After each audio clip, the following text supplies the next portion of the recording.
roadworks blocking our town.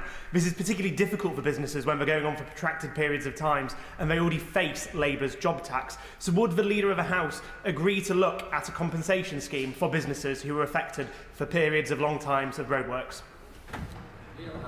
Well, really badly delivered roadworks that are often uncoordinated can be a huge blight on local businesses and town centres and others. So I hear what he is saying. These are responsibilities of local councils. We are putting more money into making sure that roads can be put right, but I will definitely ensure he gets a reply.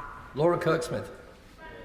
Speaker, 1 in 4 women experience mental health challenges during pregnancy or after birth. In fact, it's the most common complication of pregnancy in the UK. Last month, almost 50 honourable members of this House pledged their support for improved maternal mental health provision at an event that I hosted with the Maternal Mental Health Alliance. Can the Leader of the House advise on further opportunities to embed better maternal mental health provision in the government's 10-year plan for the NHS? Well, she's absolutely right that maternal mental health is absolutely a critical issue to the development of a child as well, and really important. And I've been long involved actually in the first 1,001 days from conception to the age of 2 with the former Leader of the House, Andrea Leadsom, who I'm actually going on a visit to such services tomorrow in my constituency. I'll just get that plug in. But I can assure her that these sorts of issues will be covered in the NHS 10-year plan, which will be coming to this House very, very shortly. John Lamont. Thank you, Sir Roger. Research shows that 91% of farmers see poor mental health as the industry's biggest hidden issue.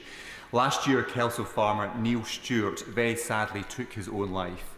His friends and family have since raised over £88,000 for RASPE, who provides support for people working in farming. Will the Leader join me in paying tribute to them, and can we have a debate on mental health in farming?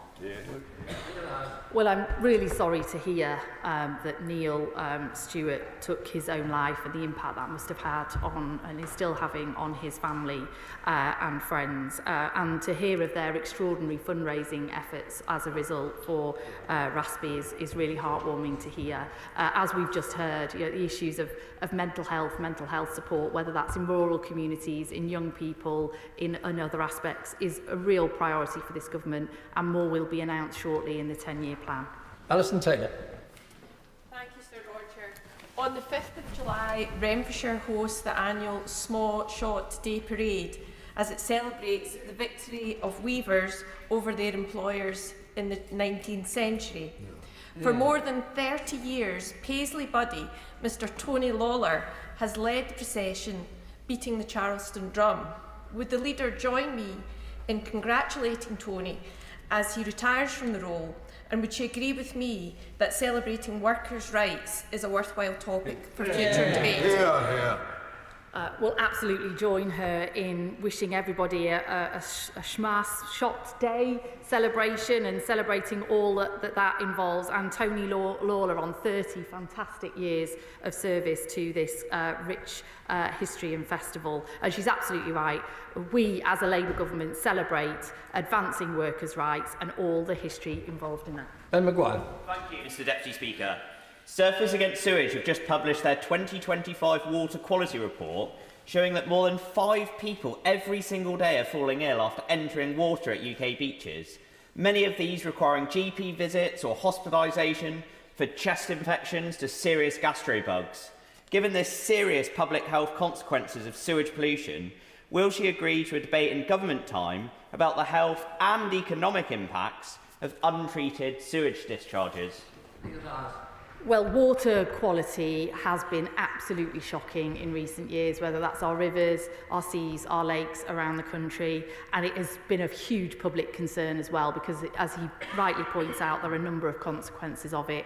That's why one of the first acts of this government was to bring in the Water Special Measures Bill, which is now an act. We're going to go further. We've got a commission on wider water governance reform, and the details of that will be coming shortly.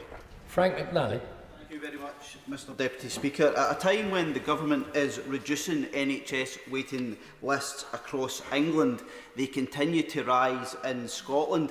Just yesterday, the SNP Government announced plans that could actually see investment in NHS services reduced by a shocking 12%, resulting in significant reduction in frontline NHS staff. Does my right honourable friend agree with me that people in my constituency deserve a Scottish Government focused on improving our NHS, as has been the commitment of this Government since the general election? Well, he's absolutely right. The SNP's record on the NHS is frankly shocking. We've seen years of mismanagement and growing waiting lists, especially 8 hours in A&E, and 100,000 Scots have been stuck on NHS waiting lists for over a year, which is truly shocking. The SNP government has had the biggest settlement it's ever had under this government, and it really has got no excuse now not to sort it out. Robbie Moore.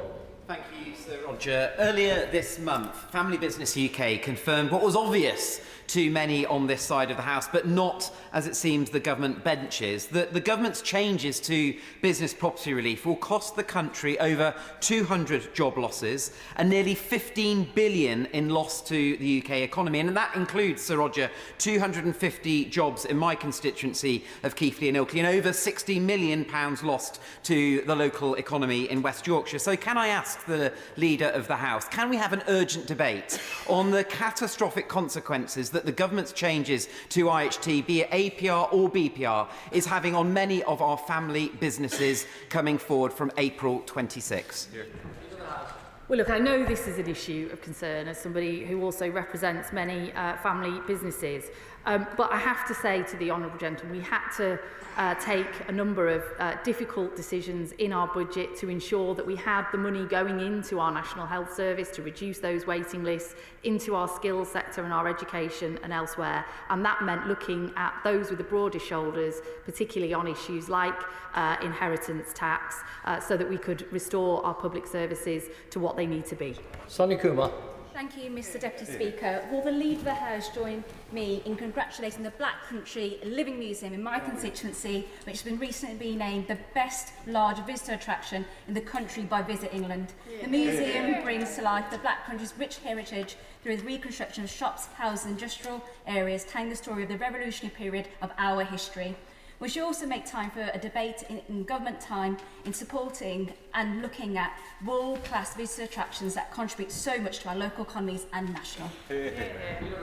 Well, it's wonderful news that the Black Country Living Museum won this award. I think they've pulled a real Peaky Blinder in winning this, maybe, Mr Deputy Speaker. But she's absolutely right that these kind of visitor attractions are critical to bringing people into our communities and making sure that our high streets and town centres are thriving. Martin Vickers. Thank you, Sir Roger. Reference has already been made to Armed Forces Week, and I, like members across the House, will be taking part in events this coming weekend. In North East Lincolnshire, they are staging the major national event, and around 250,000 people will be descending on Cleethorpes this coming weekend to take part in the events. Unfortunately, due to a constituency engagement, I can't take part in this afternoon's debate, but I wanted to put on record my thanks to Alex Baxter and the Armed Forces team in North East Lincolnshire, and indeed all the volunteers across the country who put together the events that mark this occasion. Well, join him in taking the opportunity to thank Alex Baxter and all of those in his constituency marking Armed Forces Week, and we join together, as we always do, in thanking all of those who have served and who are serving this country. Alice MacDonald. Thank you very much, Mr Deputy Speaker. New figures today from the Human Fertilisation and Embryology Authority show that the equivalent of one child in every UK classroom is born through IVF.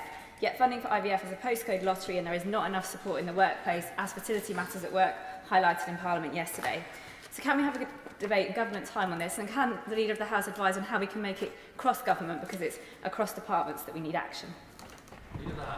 Well, we recognise, the government recognises that we all recognise that the access to fertility treatment is very variable across the country. We are considering these issues as part of our broader plans for the NHS. I will ensure that she and the rest of the House are kept updated on them. Shannon. I wish to raise the urgent situation facing Christians in Syria, where a suicide attack at a Damascus church recently claimed the lives of at least 20 people, injured many more. The brutal assault is a devastating reminder of the threats that Christians and other religious communities continue to face in Syria amid years of conflict and displacement. So will the Leader of the House ensure that the Foreign Office will give to the House assessment of this attack, the wider security situation for religious minorities in Syria, and what steps can the Foreign Secretary take with international partners to support those vulnerable communities, ensure humanitarian access and hold the perpetrators of these atrocities to account? Well, once again, the honourable gentleman raises a very serious issue. We strongly condemn the horrific terrorist attack in Damascus, and we continue to monitor the situation closely. We do note on this occasion that the Syrian government's response was swift and robust, but we will, of course, keep monitoring it. Danny Beales. Thank you, Mr Deputy Speaker. This week is also Small Charities Week, a chance to celebrate the work of small charities in all of our constituencies. I've had the privilege of meeting many such organisations, whether Hillingdon Home Start, Women's Centre or Trinity Homelessness Project. Despite their important work, the NCVO found only 3% of charities are confident about their long-term financial future. So I'd like to ask the Leader of the House to make time for debate, to celebrate Small Charities Week and to talk about how we continue to support their work. Well, join him in congratulating all of those small charities in his constituency, and we recognise that the last few years have not been the easiest for charities. We are taking a number of steps, including the charitable tax reliefs and exemptions and keeping those going, but also by ensuring that local government, on which many charities rely, have a long-term secure funding that they can support charities. David Pinto-Tuczynski. Thank you, Mr Deputy Speaker. Under the last government, fly tipping skyrocketed while prosecutions for it fell. Places like Burnt Oak, Colindale and West Hendon in my constituency paid the price. It's fantastic to see this Labour government taking action where they failed, bringing in stiffer penalties and giving the police powers to seize and crush vans. Will the Leader of the House agree to a debate in government time on how we can use these powers to consign fly tipping to the dustbin for good? And would she join me in Hendon in crushing a van? Well, absolutely, he's so right. Fly tipping, littering and the use of some of these vehicles is an absolute blight for many of our communities, and that's why I'm really proud that this government is finally taking action, giving councils and police the powers that they need to seize and crush many of these vehicles. And he will know that I recently took part in a vehicle crushing exercise with my local police, and I can recommend it to others. Patricia Vokes. Thank you, Mr Deputy Speaker. One of my constituents in Glasgow West applied to have his case against his pension provider considered by the Ombudsman. Because of the delay in receiving a determination, the constituent contacted me. I in turn wrote to the Ombudsman, who advised that my constituent was in the correct place in the queue and would be allocated to an adjudicator in September 2025. My constituent made his original application in May 2020. I'm sure the Leader of the House would agree with me that that timescale is not acceptable, and I wonder if time could be given for a debate that would allow us to shine a light on why such inefficiency and poor response to constituents is happening. Well, I'm really sorry to hear about this case. She's absolutely right. 5 years is unacceptably slow. I have, in business questions, had raised with me before the performance of the Pensions Ombudsman. I'm happy to take this up directly for her, but she's absolutely right that these sorts of delays are just not acceptable. Josh Dean. Thank you, Mr Deputy Speaker. Last week I met with Katie from the Blues Preschool Nursery at the Bishop Stortford Carnival. They are taking part in Small Charity Week this week with donations matched by partners, and any donations for the nursery will be used to upgrade their outdoor area and ensure it can be used in all weathers by the children. So will the Leader of the House join me in wishing them well as they raise funds and encouraging our residents to visit their donation page? We'll absolutely join him in hoping that they get the fundraising that they need in his constituency to support the nursery with all its work. Gattol. Last Saturday I launched the first Bournemouth Town Centre Citizens Panel. This brings together 50 local residents with the council to co-create an action plan for our town. Will the Leader of the House join me in thanking the more than 250 people that applied and for the energy and ideas that participants are bringing to restoring pride in our town? And will she consider making time to debate how we can support more meaningful engagement in the future of our town centres and high streets? Well, this sounds like a fantastic initiative in Bournemouth, a citizens panel bringing people together to revitalise this great town that she represents. Chris MacDonald. Thank you, Mr Deputy Speaker. My border terrier, Jack, always receives a very warm welcome in Stockton North, but too many pet owners are choosing to have their animals put down out of fear of sky-high vet bills. I received a positive response from the Minister on the 8th of May in my request to review the Veterinary Surgeons Act. Can we have some government time to debate the recommendations of the Competition and Markets Authority? Because just like Jack, I'm not letting this go. Well, he sounds like a dog with a bone there, Chair. But absolutely, he raises a really important issue, which I know gets raised with many of us by our constituents, and I will ensure that the Minister updates him and, if necessary, updates the whole House.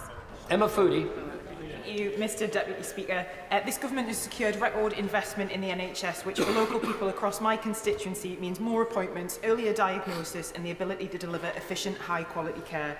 After years of underinvestment and increasing waiting times, can we have a debate on how these are the first steps to restoring a health service which is fit for the future and there for people in my constituency when they need it? Well, she's absolutely right. This government has taken swift action to bring down waiting lists. They're down by almost 200,000 in a year, and 100,000 more patients have been treated in that time. That's why we put in the extra money to the NHS, because it's absolutely critical to our economy and to the health of everybody in this country that we get those waiting lists down. Final questions, David William. Thank you, Mr Speaker. On a recent visit to Greenways Primary Academy in Stockton Brook, pupils were busy decorating plates kindly donated by the brilliant Steelites, showing off their artistic flair for which our creative city of Stoke-on-Trent is known. I learned during my visit that over 70 children are now attending the brilliant Breakfast Club at the school, an initiative made possible by this Labour government. Would the Leader of the House agree with me it's important that kids have hungry minds ready to learn rather than hungry bellies? Absolutely. We are really proud of the free breakfast clubs that we're introducing. We're also really proud that we are extending free school meals to all those on universal credit, because it's absolutely critical to every child's learning that they are not going hungry. Right, we're going to come to the Prime Minister's statement. I'm just going to let the front benches change over. Before I call the Prime Minister to make his statement, I note it will cover two separate substantial subjects: the G7 summit in Canada 10 days ago and the NATO summit in The Hague this week. For that reason, I will allow a degree of latitude and unusually allow honourable members who wish to ask both subjects to do so. But I can urge colleagues to keep their questions brief for the benefit of those who are still waiting to be called. I now call the Prime Minister. Keir Starmer. Thank you, Mr Speaker. This Labour government is focused on delivering security for the British people. National security, economic security and social security. On social security, I recognise there is a consensus across the House on the urgent need for reform of our welfare system, because the British people deserve protection and dignity when they're unable to work, and support into work when they can. At the moment, they are failed every single day by the broken system created by the Conservatives, which achieves neither. I know colleagues across the House are eager to start fixing that, and so am I, and that all colleagues want to get this right, and so do I. We want to see reform implemented with Labour values of fairness. That conversation will continue in the coming days so we can begin making change together on Tuesday. Mr. Speaker, I'll update the House on the G7 and NATO summits, where the Middle East was at the forefront of our minds. Mr. Speaker, for decades it has been the stated policy of the UK and our allies that Iran must never obtain a nuclear weapon. No one who cares about the security of our country or the future of the Middle East could live with that eventuality. For decades we have worked to prevent it, and on Saturday night the US took a big step towards resolving that threat. Mr. Speaker, there is now a window for peace. We urge Iran and Israel to honour the ceasefire and seize this opportunity to stabilise the region. That is our priority, to get Iran back around the negotiating table with the US. Ultimately, this is how we will ensure a complete, verifiable and irreversible end to Iran's nuclear programme. We're using every diplomatic lever to support this effort, because further instability would pose grave risks to the region and beyond, taking us even further away from freeing the hostages, easing the intolerable suffering of the Palestinians. There is also an opportunity now to push for a ceasefire in Gaza, and we must seize it. Mr. Speaker, I've been discussing this with other leaders, and we will keep pushing to put the region on a better path. Mr. Speaker, I've also spoken to the Emir of Qatar to express our solidarity after Iran's unacceptable attack on the Al Udeid airbase.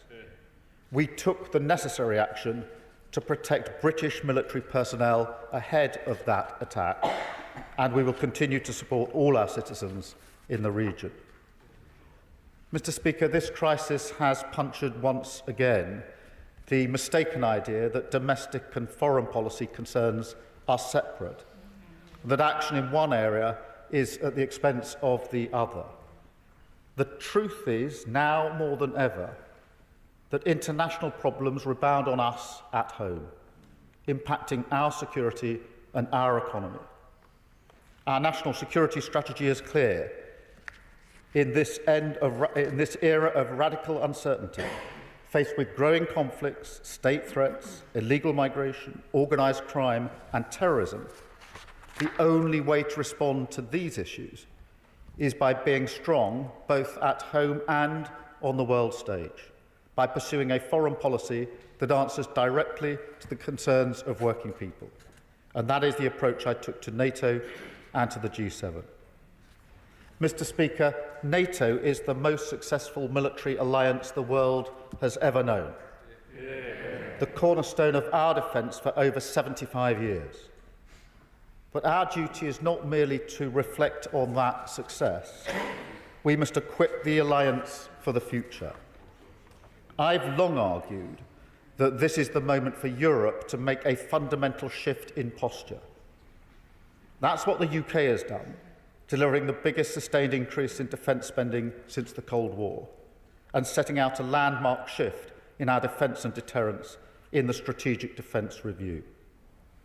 Yesterday, NATO allies stepped up as well to meet this moment and create an alliance which is stronger, fairer and more lethal than ever.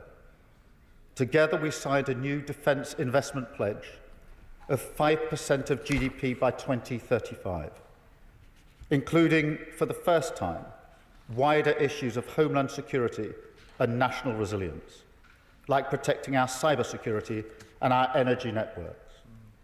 This is in lockstep with our national security strategy, and we're already investing in these areas. So under NATO's new definitions, we estimate that we will reach at least 4.1% of GDP in 2027, on the way to 5% by 2035. Allies also agreed to review both the balance and the trajectory of these requirements in 2029 to coincide with the scheduled review of NATO's capability requirements, ensuring we keep pace with threats and technologies as they evolve. Mr. Speaker, with this historic commitment, we are continuing our proud tradition of leading in NATO, picking up the torch from Attlee and Bevin, and now, following their lead, we will seize the opportunity created by this moment to align our national security objectives and plans for economic growth, in a way not seen since the 1940s, renewing industrial communities, the length and breadth of our country, boosting defence production and innovation. Our investment in Britain's nuclear deterrent alone will support 30,000 high-skilled jobs. And Mr. Speaker, I want to speak directly about our deterrent capability. It has kept this country safe for decades. But we recognise the grim reality today that the nuclear threat is growing. So we are renewing our existing at-sea capability, and we are going still further. I can tell the House today that we will procure at least 12 F-35A fast jets, and we will make them available to bear nuclear weapons if necessary. Mr. Speaker, this marks the return of the Royal Air Force to nuclear deterrence for the first time in 3 decades, the biggest strengthening of our deterrence posture in a generation, keeping our country safe while also supporting 20,000 jobs. The NATO summit sent a message of intent that will be heard around the world. But, Mr. Speaker, this must be joined by renewed support for Ukraine. Because if we let Putin succeed there, the deterrent effect on NATO's new plans would be fatally compromised. So I told President Zelensky at Downing Street on Monday that we will harden our resolve. We struck an agreement together to share battlefield technology, accelerating our support for Ukraine's defence, while boosting British security and British jobs. We committed to providing hundreds more air defence missiles, paid for not by the British taxpayer, but with money from Russia's frozen assets. And together with Europe, Canada and our Indo-Pacific partners, we announced that we will deliver €40 billion of military aid to Ukraine this year, matching last year's pledge in full. There is a path to a just and lasting peace, but it will only come through flipping the pressure onto Putin. His position is weaker than he claims. So I urged all our partners, including the US, to step up the pressure now with more sanctions and more military support to bring Russia to the table to agree an unconditional ceasefire leading to serious negotiations. Let me turn to the G7 summit, where again my priority was to deliver in the national interest. And again I can report some significant progress. Leaders agreed to take decisive action on illegal migration, following the UK's lead in using hard-headed measures like sanctions. We marked an export contract with Canada worth over £500 million, creating jobs here at home. We secured Canada's agreement to ratify Britain's entry to the CPTPP, a trading bloc worth $12 trillion. And we secured President Trump's signature to fully implement our trade deal, which will slash tariffs on British goods. His executive order, Mr. Speaker, will remove aerospace tariffs completely, cut tariffs on cars from 27.5% that British car makers face now to 10% in a matter of days, saving thousands of jobs in the West Midlands and around the country. Mr. Speaker, I've been to Jaguar Land Rover many times now. I've looked those workers in the eye, and I know what this means to them, to their families, and to their whole communities. And that is who I'm representing at summits like this, the working people of Britain. Mr. Speaker, navigating this world requires cool heads. It defies simplistic answers and knee-jerk judgments. We don't pretend we can fix every global problem, but we can carve a unique path through these dangerous times to secure and renew Britain in an era of global instability. That's what our plan for change is all about, putting Britain's national interest first. After years of economic chaos, we've delivered economic stability for the British people. After years of our armed forces being hollowed out, we're building up our military, firing up our industries, leading in NATO, supporting Ukraine, keeping Britain safe. After years of fraying alliances, we're rebuilding them and shaping them to serve the British people, focused every ounce of our global influence to deliver for working people, to deliver it in the national interest. And I commend this statement to the House. Leader of the Opposition, Kemi Badenoch. Thank you, Mr. Speaker, and I thank the Prime Minister for advance sight of his statement. He has evaded Prime Minister's questions for 2 weeks, only to come back here to tell us what we already heard on the news. This is a weak statement from a weak Prime Minister, which can be characterised in 2 words: noises off. In his statement, the Prime Minister said, "We urge Iran and Israel to honour the ceasefire." He said, "We are using every diplomatic lever to support this effort." What diplomatic levers? Are they the same levers he's using with his backbench rebels? Is he just asking them to please play nice? Let's be honest, Mr. Speaker. Nobody cares what this Prime Minister thinks, and why should they, when he doesn't even know what he thinks, and clearly no one cares what he thinks because he was not involved. We used to be a strategic player on the global stage, Mr. Speaker, advancing Britain's interests with confidence. Order, order. You may not wish to hear the Leader of the Opposition. I do. Can I just say, it doesn't do anybody good in this chamber to try and shout somebody down who's speaking. Thank you, Mr. Speaker. They can shout as much as they like, but we all know the truth. We used to be a strategic player on the global stage, advancing Britain's interests with confidence, and now we are on the sidelines. Over the last few weeks, historic events unfolded in the Middle East, and at every stage, Britain has been out of step with the US and out of the loop with Israel.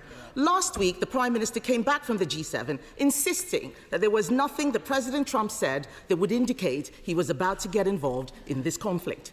Days later, the US launched its attack on Iran's nuclear facilities. He had no idea what was going on.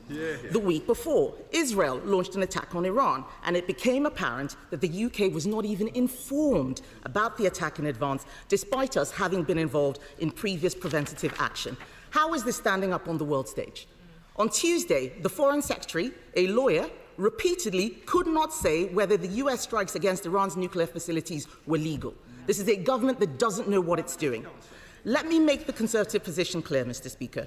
Iran has been a direct threat to the UK for years, plotting terrorism on British soil. It must not get nuclear weapons. And this is a time for Europe to step up, and the UK should be leading. Instead, we have an Attorney General using international law to constrain and restrict the UK while the Prime Minister hovers indecisively on the sidelines. What we need is a leader. Instead, we have 3 lawyers.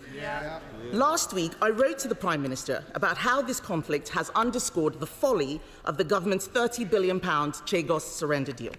The Diego Garcia base is of obvious strategic importance for conflicts in the Middle East. They're shaking their heads. They don't understand. It is obvious. It was used extensively. Diego Garcia was used extensively during the war in Afghanistan, including by the United States. And at Prime Minister's questions, the Prime Minister said that this Chagos surrender had been opposed by our adversaries, Russia, China and Iran. Since then, it has been widely reported that China have offered massive congratulations on the deal and conveyed that it fully supports Mauritius. So can the Prime Minister now admit that he was incorrect to state on the floor of this House that China opposes the Chagos deal? And can he confirm if he still views China as an adversary? Under the terms of his deal, if the US were to launch an attack from the military base on Diego Garcia, we would have to inform the Chinese allied Mauritius government. Will he abandon the deeply flawed surrender deal? Because if not, when will he introduce the legislation setting out the details of the Chagos surrender so Parliament can consider and debate it?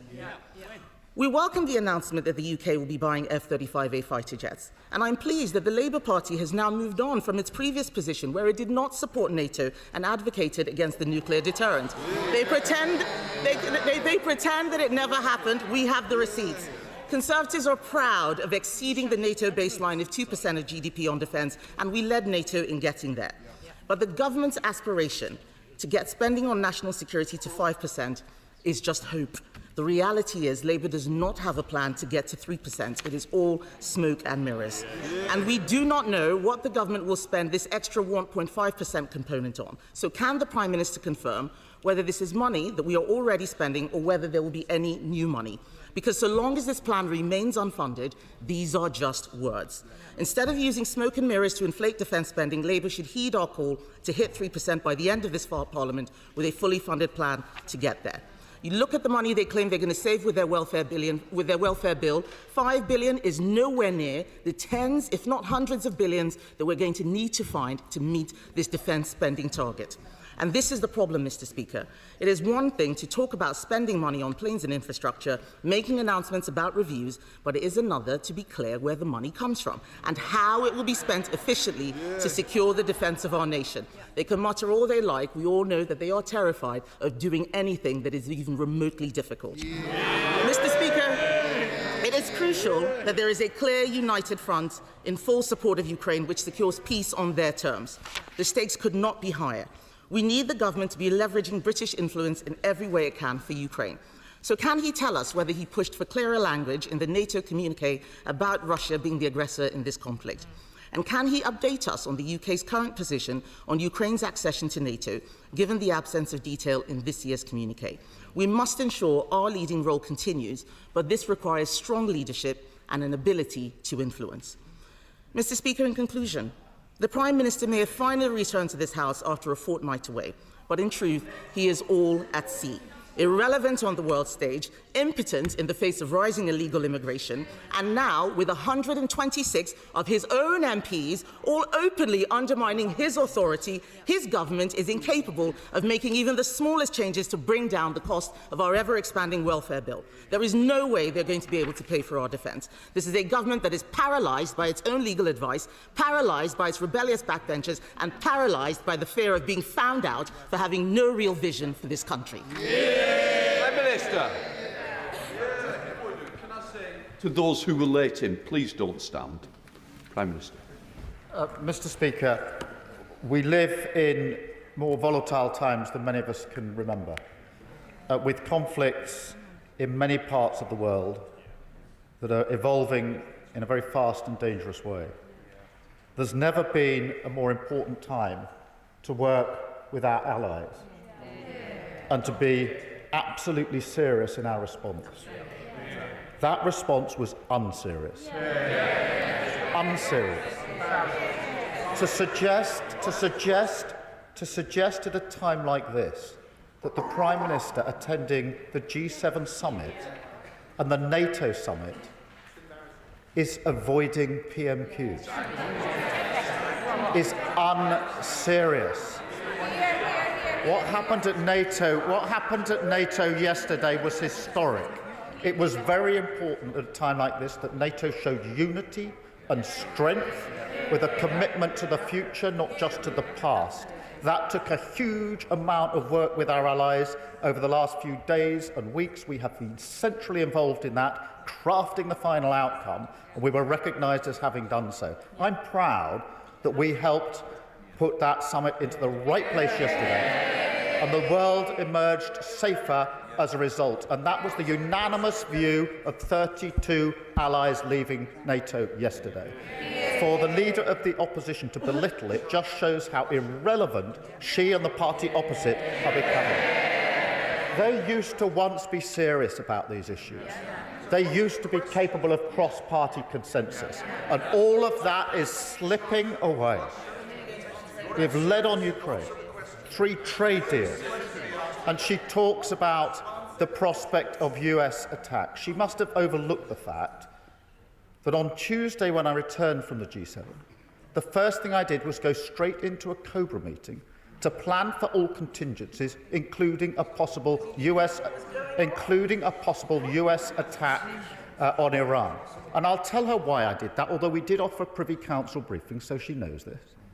We have military personnel co-located in nearly all the bases across the Middle East.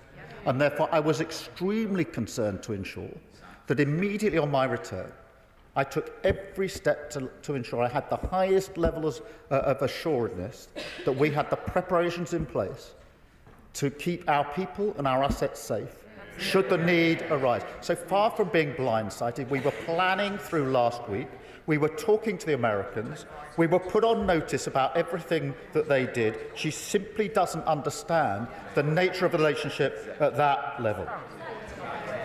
In relation to Diego Garcia, let me disabuse her. We do not have to give Mauritius advance notice under the treaty. That is absolutely clear. And she talks about defence spend. We are the party that has increased defence spend to the highest level since the Cold War, 2.5%.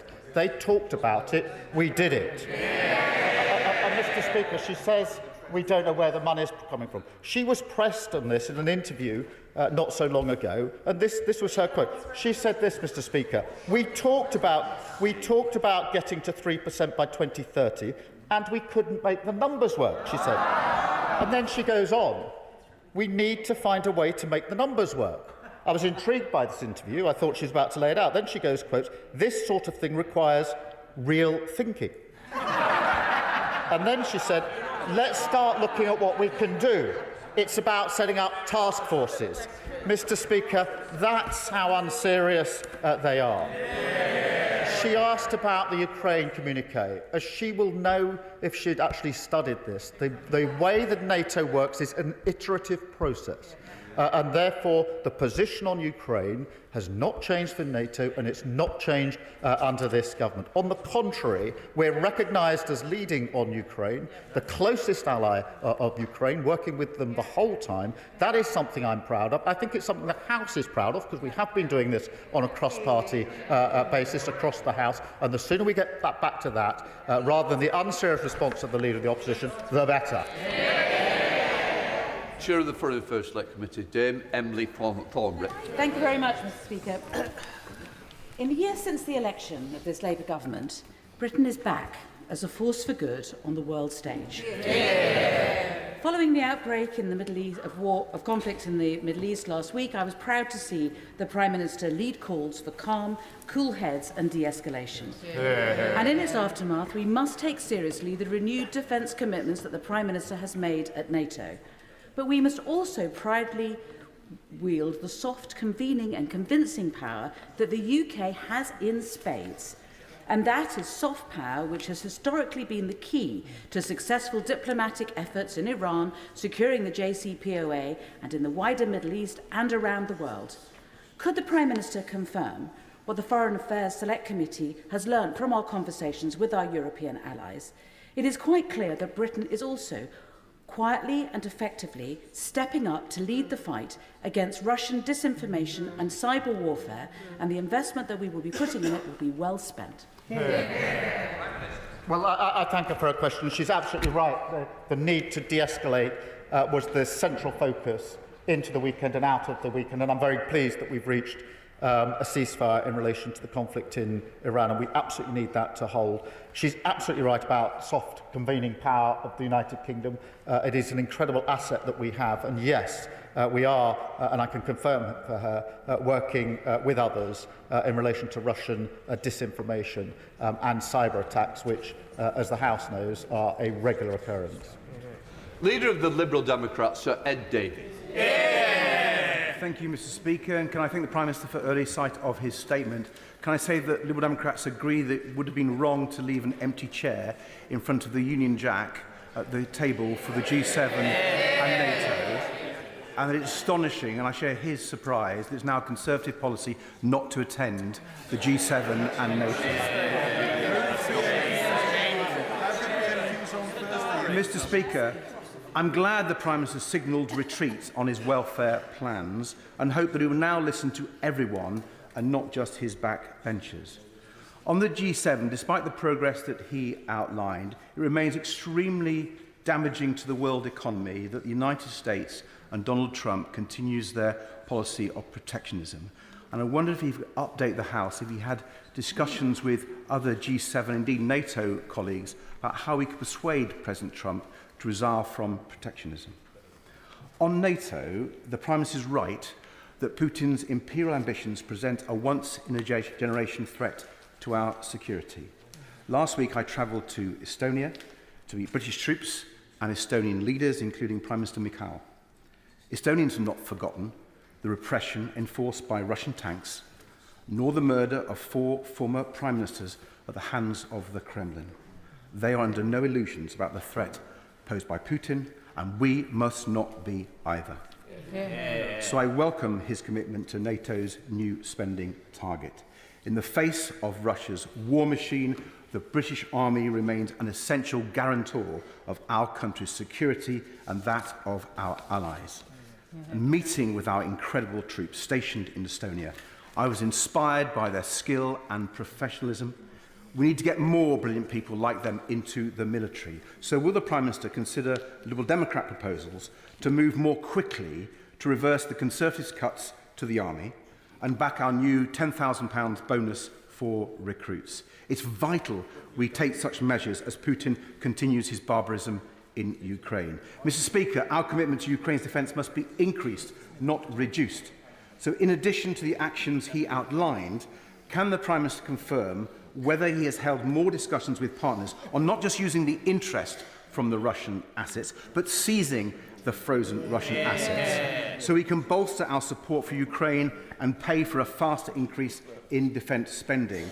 The Estonians believe they have a plan to deal with all the complications he mentions when I ask him questions about this. So is he prepared to meet me to discuss Estonian ideas to break the backlog so we can seize these assets? The Prime Minister also spoke about the conflicts and crises in the Middle East. He is right to push even harder for a ceasefire in Gaza. People around the world question whether military action rather than diplomacy will actually make us safer in the future. So we must redouble our efforts for a just peace in the region, and that must include self-determination for the Palestinian people. Yeah. Will the government finally commit to recognising a state for the Palestinians? Yeah. Can I thank him for his question? He started by asking whether I'd discussed with other G7 partners the question of the tariffs from the US. Yes, we did. We do frequently discuss trade and the economy and the challenges, frankly, that those tariffs put in place for all economies.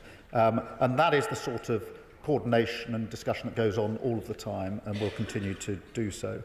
On the troops in Estonia, I've visited those troops a number of times myself. They are incredibly brave. They have a real sense of purpose. And I can tell him that at NATO, it was the front-line states on the border with Russia that were leading the charge in relation to the work that we had to do yesterday to renew and take forward the pledges that we make.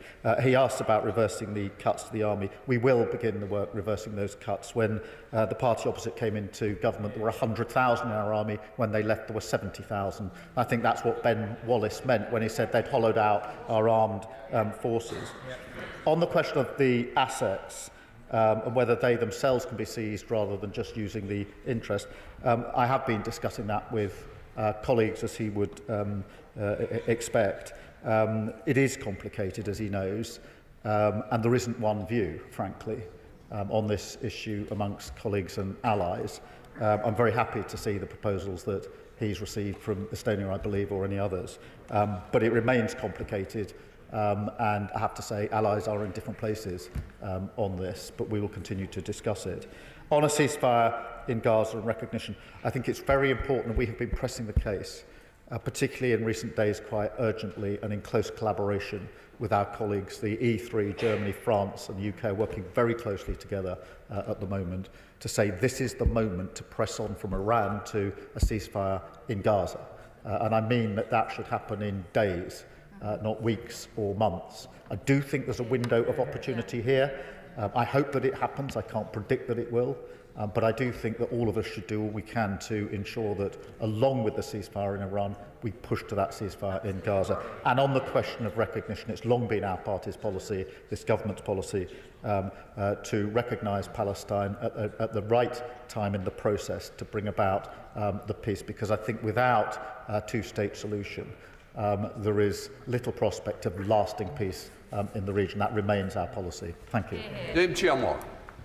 Thank you, Mr. Speaker. Last week, as part of the Armed Forces Parliamentary Scheme, I visited NATO's headquarters in the UK, where I met fantastic young men and women learning great skills as they prepare to defend Britain abroad. But for my constituents in Newcastle Central and West, they may well ask why, when we see cuts, for example, as proposed in the welfare bill, of such great amount, why defence spending is rising. For the benefit of my constituents, could he simply and briefly set that out? Firstly, can I congratulate her on her elevation? I haven't seen her personally since then. Very well deserved. But she raised a really important point.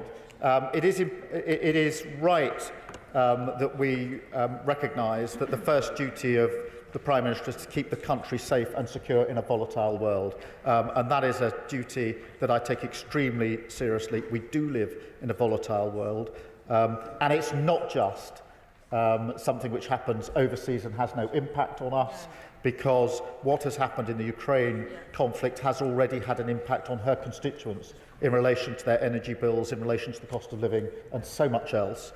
And we can see from the last week or two the impact that the conflict in Iran was having on oil prices again, which have a direct impact on her constituents. So it is absolutely right and in our own interests that we take the necessary measures in relation to defence spend. I should also say that we're determined to ensure that as we spend more on defence, that is reflected in good, well-paid jobs in the United Kingdom, including in her constituency, on all three fronts. That is the answer I give to her constituents. Rishi Sunak.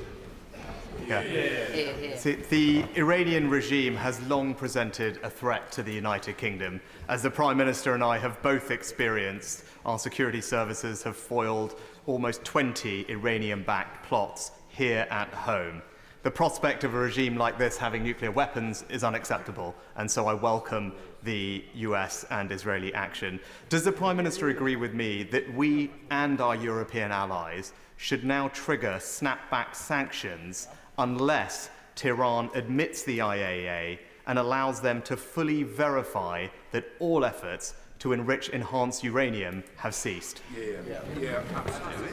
I thank him for his question and endorse what he says about our security services, which, as he knows very, very well, do an incredible job in the most difficult of circumstances at great speed and have foiled a number of plots which would have caused widespread panic, violence and destruction.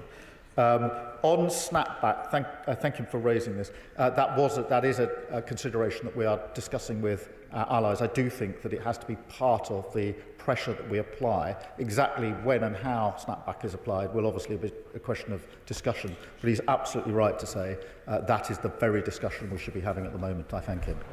Mr. Speaker, I welcome my right honourable friend's statement and his commitment to increase defence expenditure, but given that we are looking to improve public services, health service, social care, education, police, is it realistic to do that within the current tax envelope? And hasn't the time come for us to review how we tax wealth as opposed to work, and to make sure that those people who can bear the heaviest load? Well, I thank him for his question. On the question of defence spend, when we set out the commitment to 2.5 by 2027-28, I set out at the same time how we would fund it, and we will continue to take the approach to any spending commitment that we make. He will know that we made a commitment in our manifesto in relation to not raising taxes on working people, and we will keep to that commitment. James Clever. Thank you, Mr. Speaker. I welcome the element of the Prime Minister's statement where he explicitly links defence, diplomacy and domestic security, and he is absolutely right to highlight that interconnection.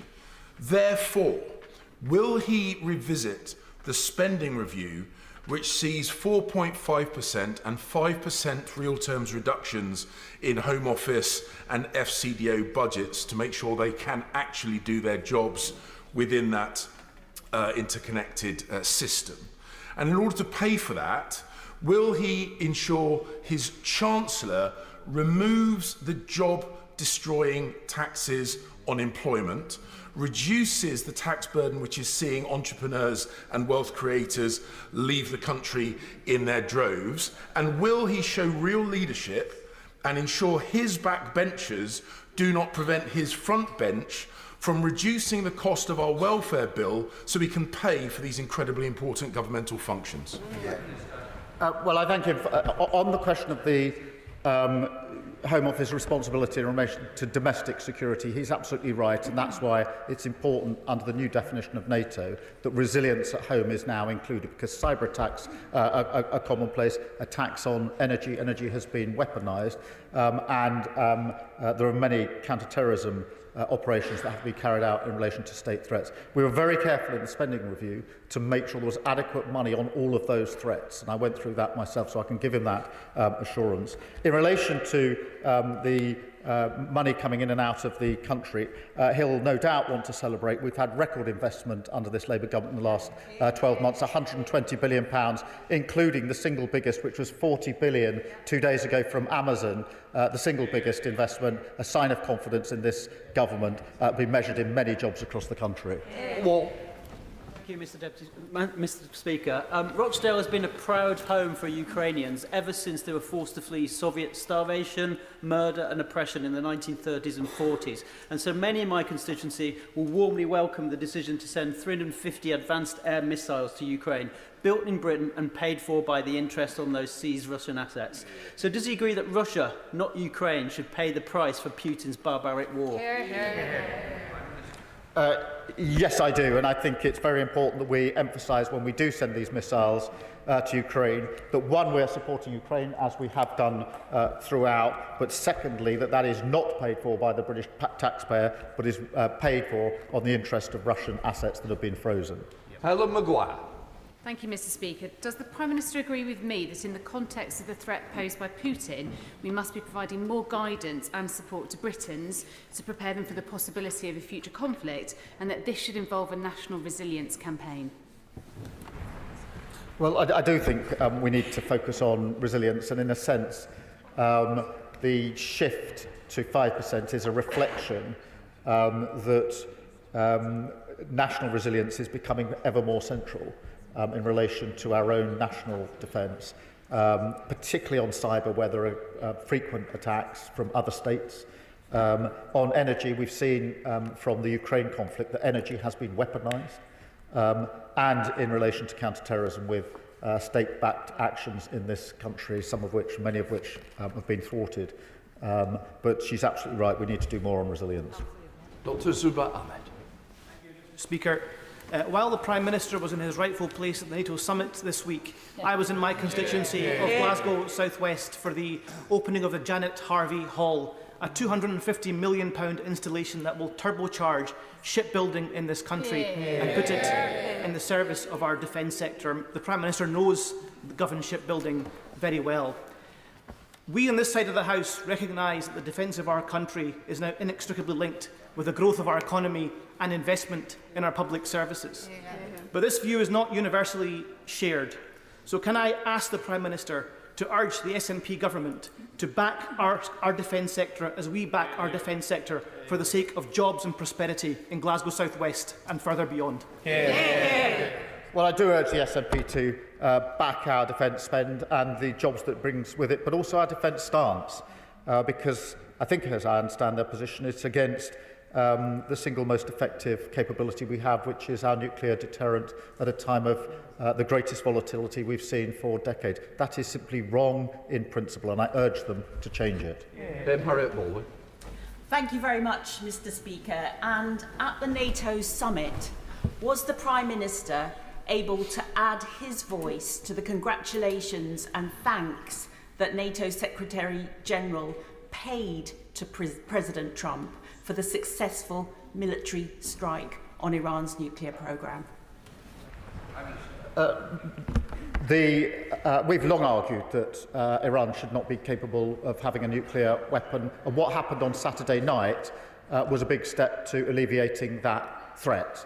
that was the subject of many comments at the NATO summit, along with the congratulations for the ceasefire that has now been brokered, and the emphasis we now need on getting Iran around the negotiating table, for the reason being this: if it's to be irreversible and verifiable, then it is important that that is done through negotiation, and that's what we focused on. Mark Ferguson. Mr. Speaker, I welcome the Prime Minister's statement, especially on defence. Politics is about priorities, and as I know he knows, the most important responsibility of government is defence of the country and defence of its people. So I echo the very sensible points made by the Right Honourable Member for Richmond and Northallerton, sadly, which weren't made by the opposition from bench, particularly his point around our intelligence services.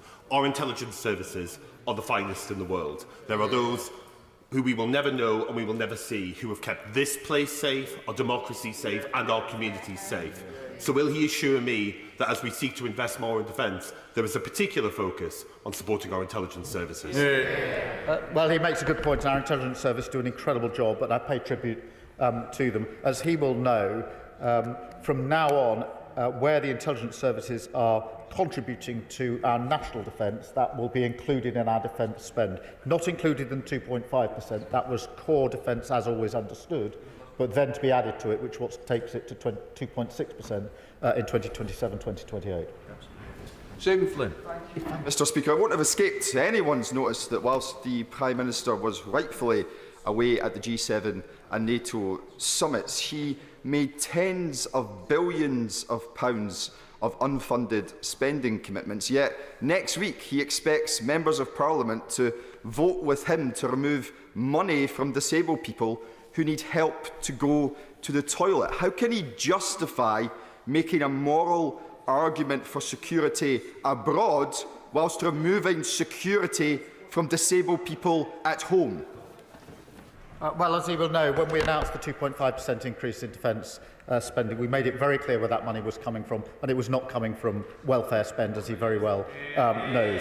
But I believe in the moral duty, and it is a moral duty, to defend our country. That means working with our NATO allies and making sure we have the most effective deterrent. He cannot give lectures on the moral duty to protect our country whilst maintaining a position of casting aside the single most effective deterrent that we have. That is unserious.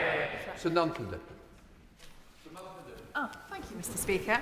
I currently visited a NATO Air Force base in Poland as part of the Armed Forces Parliamentary Scheme that I'm currently partaking in with the RAF.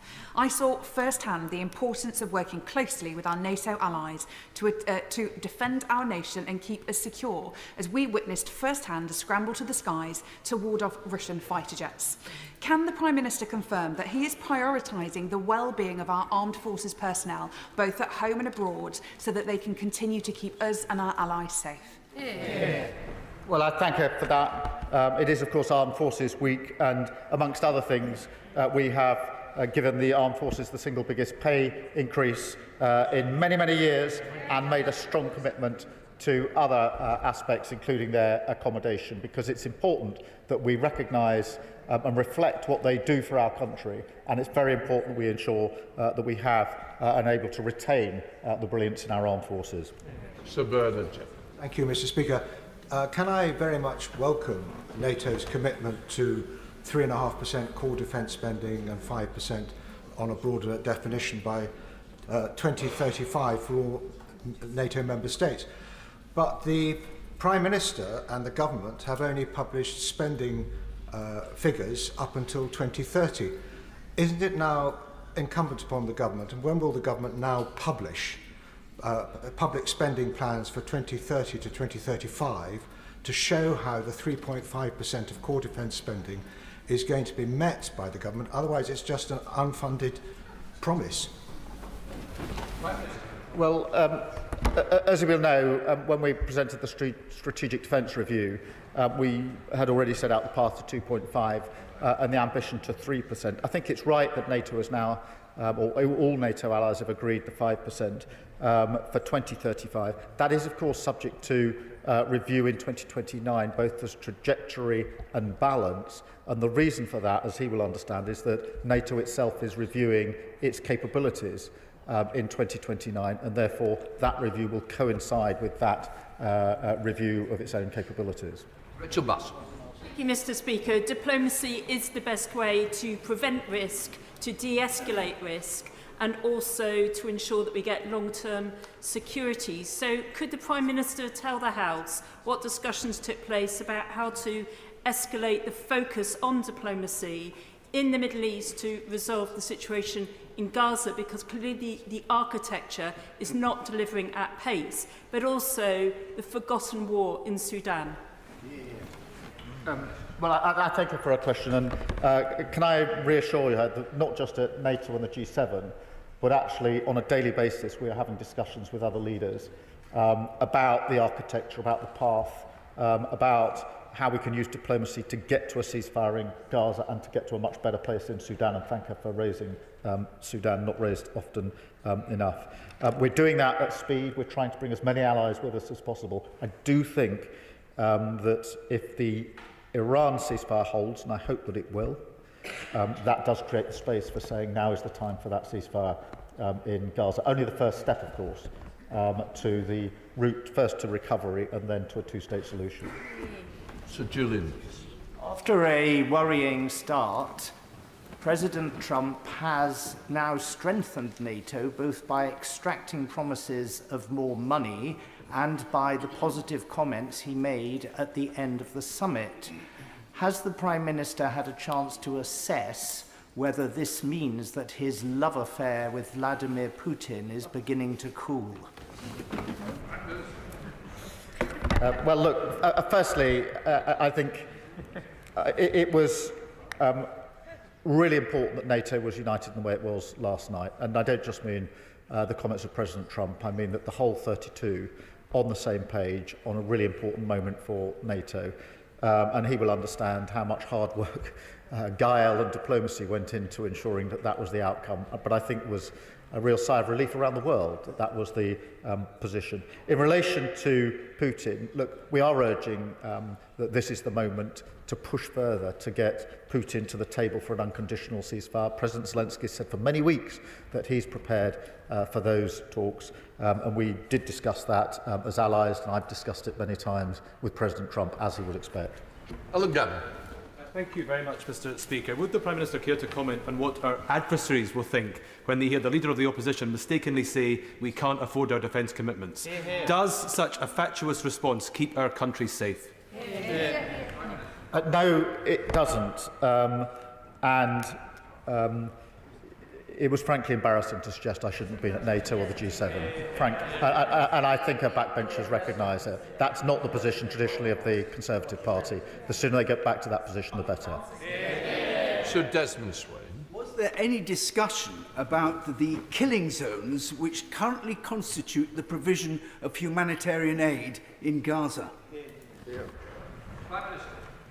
Yes, there was, and there's real concern about the intolerable position in Gaza and what we can do to alleviate that position. We have repeatedly said that it's intolerable, repeatedly said that the current arrangement for aid are never going to work and can't be maintained. And there is urgent diplomacy going on to try and alleviate that situation. We'll continue in those efforts. Just after. Thank you, Mr. Speaker, and I strongly welcome the Prime Minister's announcement on defence spending, especially during Armed Forces Week. Does he agree with me that this is a landmark historic commitment reflecting both the scale of the threats we face and this Labour government's commitment to the security and defence of our country? Well, I do agree with them. It is landmark. It's very important. It shows the resolve of NATO and it reflects the resolve of this Labour government. I'm pleased that we were closely involved in the crafting and the bringing together of the agreement that was reached yesterday. Thank you, Mr. Speaker. The Democratic primaries in the most cosmopolitan city in the world has demonstrated that people will no longer support hypocritical and disingenuous politicians. I'm sure the whole House agrees that Iran must not have nuclear weapons. But the Prime Minister, as a lawyer, will understand, I'm sure, that the attack upon Iran by Israel and the US did not engage the Caroline principles, which allow a preemptive strike. Does the Prime Minister agree with that analysis? And if he does not, can he say from that dispatch box that he supported those attacks? Yeah. Well, Mr. Speaker, if we all agree that Iran shouldn't have nuclear weapons, it's about time we did something about it. And what happened on Saturday night was a big step towards alleviating that threat, and that is really important. I think we now need to complete on that, and the way to complete on that is with the talks that are now needed to get Iran back to the table to make sure that it's irreversible and that it can be verified, and that's what we're focused on. Kelvin Bailey. Thank you, Mr. Speaker. I welcome the Prime Minister's leadership in recognising the need for a strategic response. It's been 35 years since the Options for Change paper began the drawdown of defence spending from 4.1% GDP. We have spent that dividend, gambling we would not need to defend our values, and a generation has benefited from that bet. But we now must take our chips off the table and reinvest in our security. Does the Prime Minister agree with me that we must level with the public about the threats we faced and the cost of underinvestment in our armed forces? Yes, I do agree, and that's why we've begun the hard work of reversing the damage done under the last government. He's right about the dividend that's been enjoyed. Now we must make sure there's a defence dividend, and that is, as we spend more, that is reflected in good, well-paid jobs in the United Kingdom that boost our economy across all parts of our communities. Good job. Thank you, Mr. Speaker. The former Prime Minister has just welcomed the US military action against Iran at the weekend. Why can't the Prime Minister bring himself to welcome it too? Well, because I've said we need to alleviate the threat. I've said that take us a huge step towards alleviating the threat. And I've discussed that with G7, with NATO colleagues, and I've discussed it with President Trump. And everybody was very pleased that there was such unity on it. Joanna Baxter. Thank you, Mr. Speaker. The forced deportation of children is illegal under international law, and yet Russia continues to steal Ukraine's future one child at a time. So can I please ask the Prime Minister if the issue of Ukraine's stolen children was discussed with our allies, and what more is being done to return those children to their homes and their families? Well, I thank her for raising this, and she's been a hard campaigner, an important campaigner on this. And it is central that if there's to be a ceasefire and a lasting peace in Ukraine, and I hope there is, that it must involve the return of the children. And we have discussed that many times and will continue to do so. Mr. Speaker, since the Second World War, our national security has been based broadly on three pillars. Our own physical defences, which the Prime Minister mentioned in his statement, the alliances we've built, which he also mentioned, but the third pillar he did not, and that is the international rules-based order. So what discussion did he have at both or either summit about the importance of international law, the undermining of its credibility by inconsistent application between the conflicts in Ukraine and in Gaza, and in particular, did he try and persuade President Trump to lift the United States sanctions on the International Criminal Court? I've long been an advocate of the international rules-based order and discussed that regularly with allies, because NATO itself is a rules-based framework and an important one at that. And therefore we do need to maintain those rules-based systems, make sure they're fit for purpose. And I would add that the same is true for trade and the economy as well. Nozzle Collis. Thank you very much, Mr. Speaker. As a member of the cross-party UK delegation to the NATO Parliamentary Assembly, I've had the opportunity to meet Ukrainian members of Parliament who continue to make the powerful case for NATO allies continuing to support them. It's also become clear, Mr. Speaker, that in recent months, increasingly other countries in the region, Poland, the Baltic states, Estonia, Lithuania, Latvia, are growing ever nervous about their vulnerability in terms of Russia's invasion. Can the Prime Minister comment on the UK's efforts and dialogue with those countries during this period, this unsettling time? And does he agree with me that the security of those Baltic states are important for our own national security? Well, I thank her for raising this, and she's absolutely right. The Baltic states are incredibly nervous at the moment. They have been, frankly, for the last 3 years or so. We engage with them regularly. I engage with their leaders on a regular basis. They've been brought into the coalition of the willing, Mr. Speaker, and on the occasions they can't attend, I have a special session with them because their concerns are of such importance to us. Tom Gordon. Mr. Speaker, I welcome the increase to defence spending and the revised targets. Earlier this year at the Spring Statement, we saw cuts to the ODA, the Overseas Aid budget, to fund those defence increases. The ODA budget is integral to our international security abroad. So will the Prime Minister rule out any further cuts to this budget as part of the defence spending increases? Well, look, he's absolutely right to emphasise the importance of overseas aid, and that was a difficult decision. I want to put it back up to 0.7 rather than take it down. And in the meantime, I'm exploring other ways in which we can find funding for overseas aid and working with other countries to that end, because I don't think we can just wait until we're in a position to increase the funding again. Steen. Thank you, Mr. Speaker.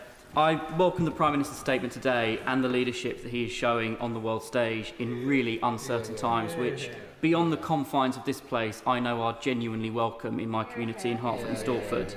As we mark Armed Forces Week this week, I know veterans in my constituency and servicemen from my constituency will welcome the government's commitment to strengthening our national security. So for the benefit of my constituents, could the Prime Minister set out a little further how we're supporting our armed forces to keep us safe and honouring the service of veterans across the country? Well, let me first pay tribute to the veterans in his constituency and across the country. We have put in place a number of initiatives already, particularly in relation to homelessness and veterans, more broadly in relation to accommodation and the support that goes in just to veterans, but also our armed services. That's vitally important as a reflection of their contribution, but also to ensure that for those serving, we deal with the retention crisis caused by the party opposite. Mark Pitcher. Thank you, Mr. Speaker. Whilst we may disagree on the detail, can I agree with the Prime Minister that as far as possible in this place, it would be better to keep partisan politics out of national security issues? And who knows, I may get the whip withdrawn for saying that, but so be it. There are things that go beyond party politics. So can I thank the Prime Minister for all his hard work in the national security interests of this country. When it comes to the G7, he mentioned sanctions, and he, in his statement, said, I urge the United States to do more on sanctions. Is he aware that the United States is actually urging the United Kingdom to do more on sanctions when it comes to Russia? So can the Magnitsky legislation be widened and deepened so it captures more of Russian assets and also possibly other countries that may have sanctions imposed upon them soon, for example, Georgia?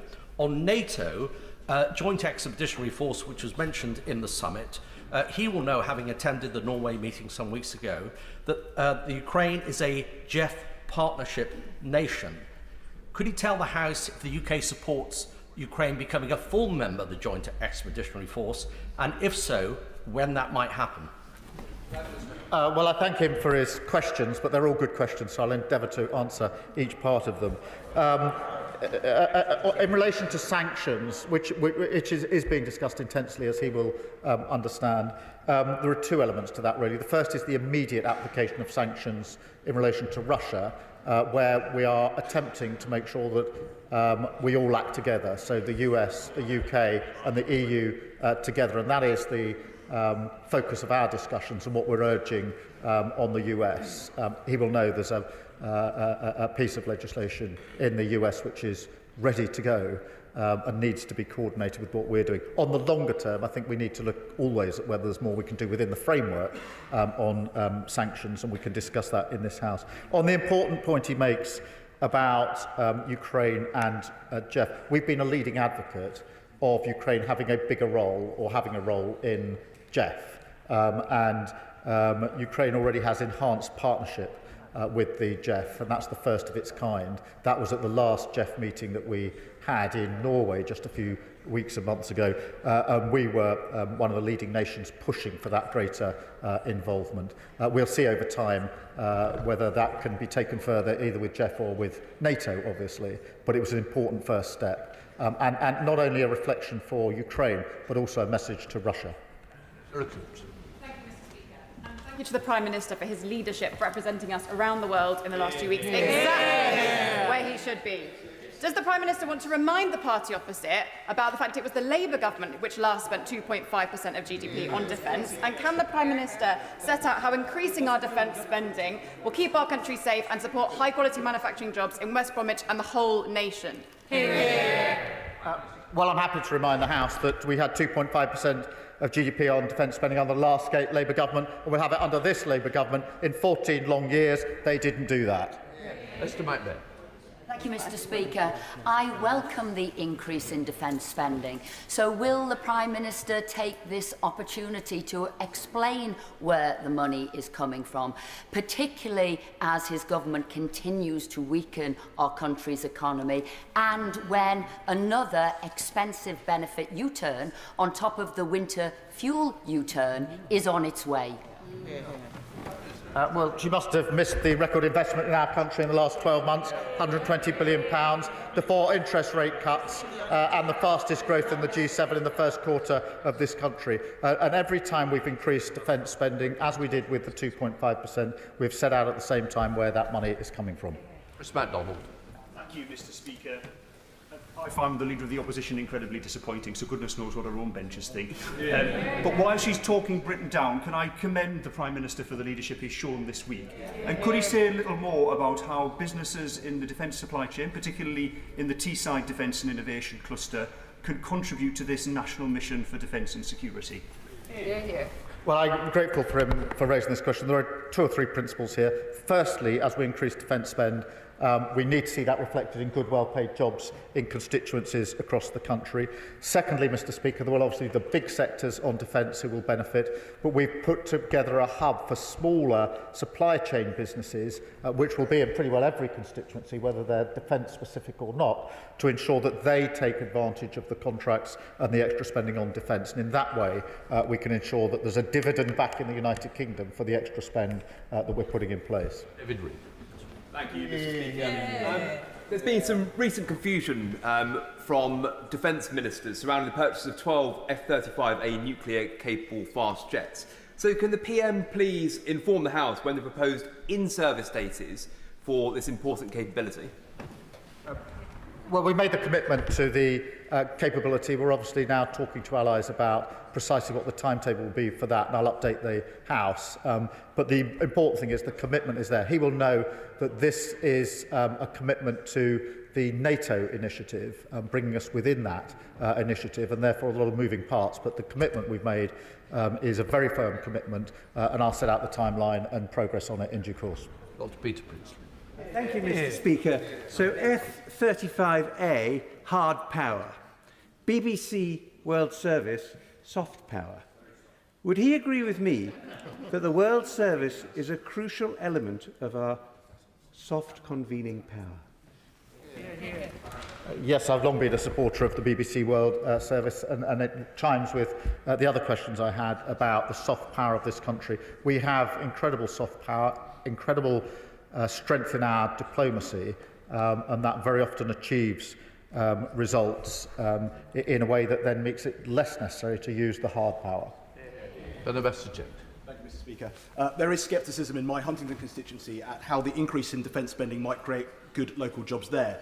But having already pitched to the Chancellor and the Defence Secretary earlier this month to the Procurement Minister alongside my local authority CEOs, Huntingdon is recognised as the home of UK defence intelligence capability, as well as that of US operations in Europe, as well as NATO's. So, given 10% of the equipment budget is now pledged to developing new technology, along with the £400 million Defence Innovation Fund, will the Prime Minister back my commitment to leveraging the designation of RAF Witten as an MOD trailblazer site to build a defence technology cluster to create highly technical local jobs and build new defence capability from Huntingdon? I think he's in discussion with our ministers about this, and obviously we look forward to taking that forward. In relation to what he refers to as the scepticism of his constituents in Huntingdon. I want to reassure them through him that this increased defence spend will bring yield to Huntingdon, to his constituents, in the defence-specific sectors, but also in the supply chains as well. Mr. Speaker, I welcome the Prime Minister's statement and his leadership. Can I just return to international humanitarian law? The International Development Select Committee recently published a report that showed that IHL is under threat like never before, and attacks on aid workers are rising. So can the Prime Minister assure us that the UK will be a champion for IHL, and could he elaborate on conversations on upholding it in relation to Gaza, but also Sudan and the many other countries ravaged by conflict around the world? We have an absolute commitment to international humanitarian law, and it is extremely important that we keep to that, whether that's in Gaza or in Sudan. And that is the framework through which we make our decisions. Thank you, Mr. Speaker. When it comes to the evils of terrorism and aggression across the Middle East, all paths lead back to the Iranian regime, be that the sponsorship of Hamas, Hezbollah, the Houthis, or indeed at the heart of that regime, the IRGC. So, whilst I fully appreciate the Prime Minister will not speculate on prescription from the dispatch box, will he at least reflect on how it can be that despite calls from both sides of this House over many, many years to prescribe the IRGC, it still hasn't happened, not least when he took quite right and proper action to prescribe Palestine action after the attack on Bryce Norton last week, that the IRGC still sit unprescribed? I thank him for raising this. As he knows, we keep prescription under constant review and won't hesitate to take the most effective measures against the Iranian regime. He will know we've already sanctioned the IRGC in its entirety, including individual commanders, but we do keep this under constant review. Luke Charters. I praise the Prime Minister for his work on the new 5% target, ensuring that we reach that in terms of national security and core defence. Would he agree with me that just as the last Labour government in the 1940s helped found NATO, that this Labour government could help found a multilateral defence development bank that would ensure we reach the 5% by the mid-2030s?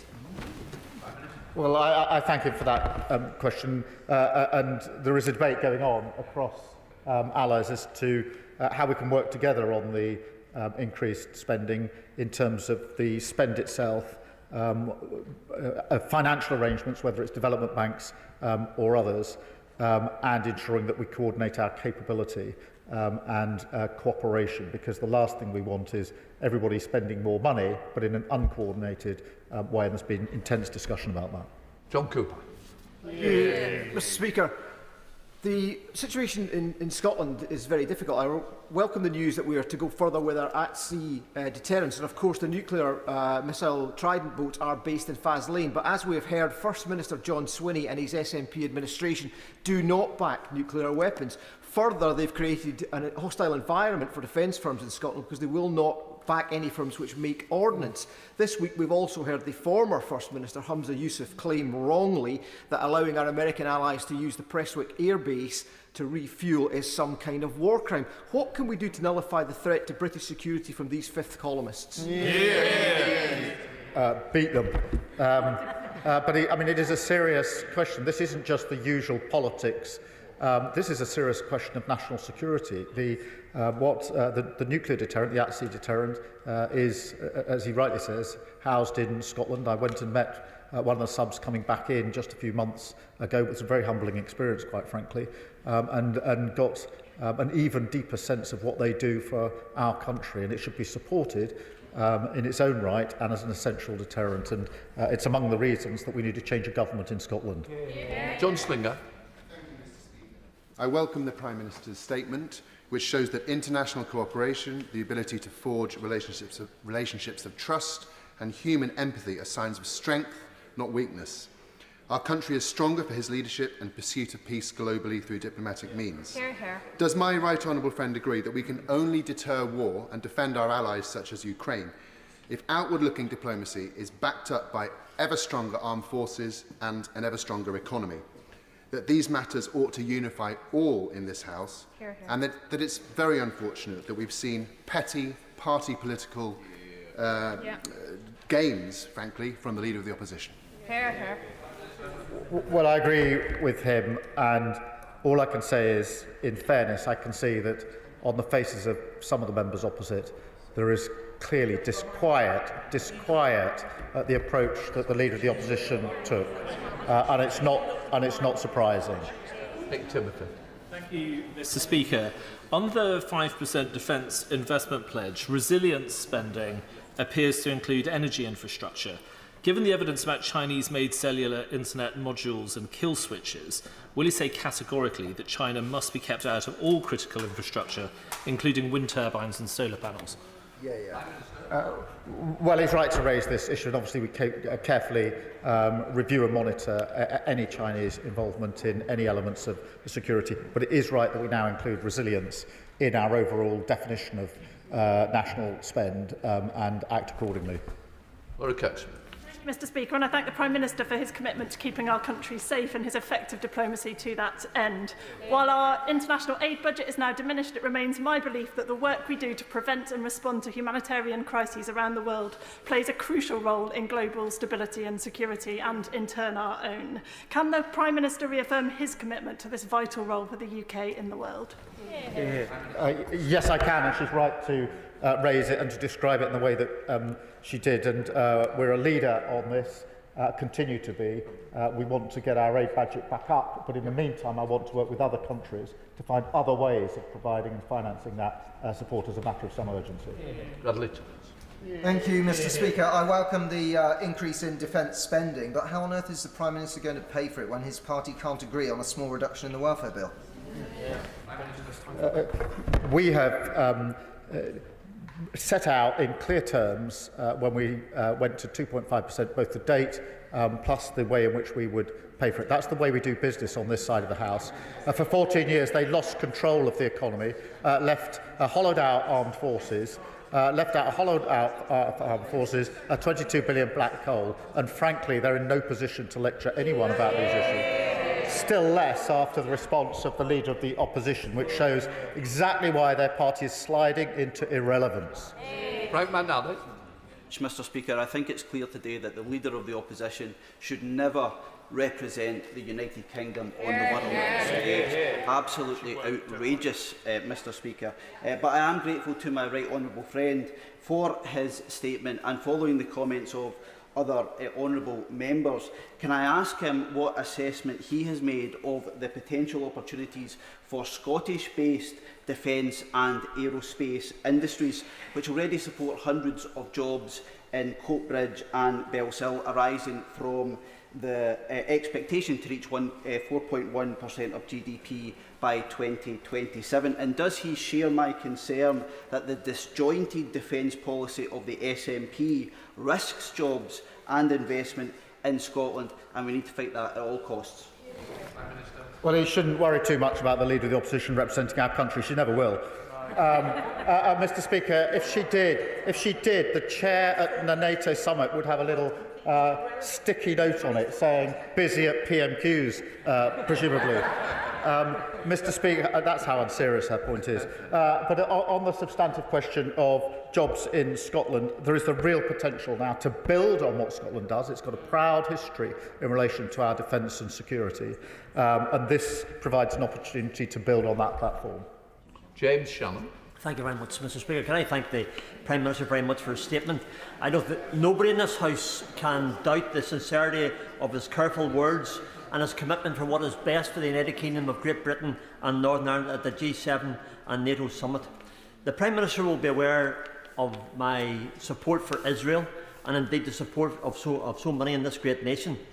That was, I believe, one of the major issues at the summit. So can the Prime Minister outline, please, whether time was taken with our closest ally in the United States of America to discuss steps that can be taken to cut the head off the IRGC and to ensure that the USA bombing of the Iranian nuclear programme was a success, and thereby secure a truce and a lasting peace in the Middle East? Thank you.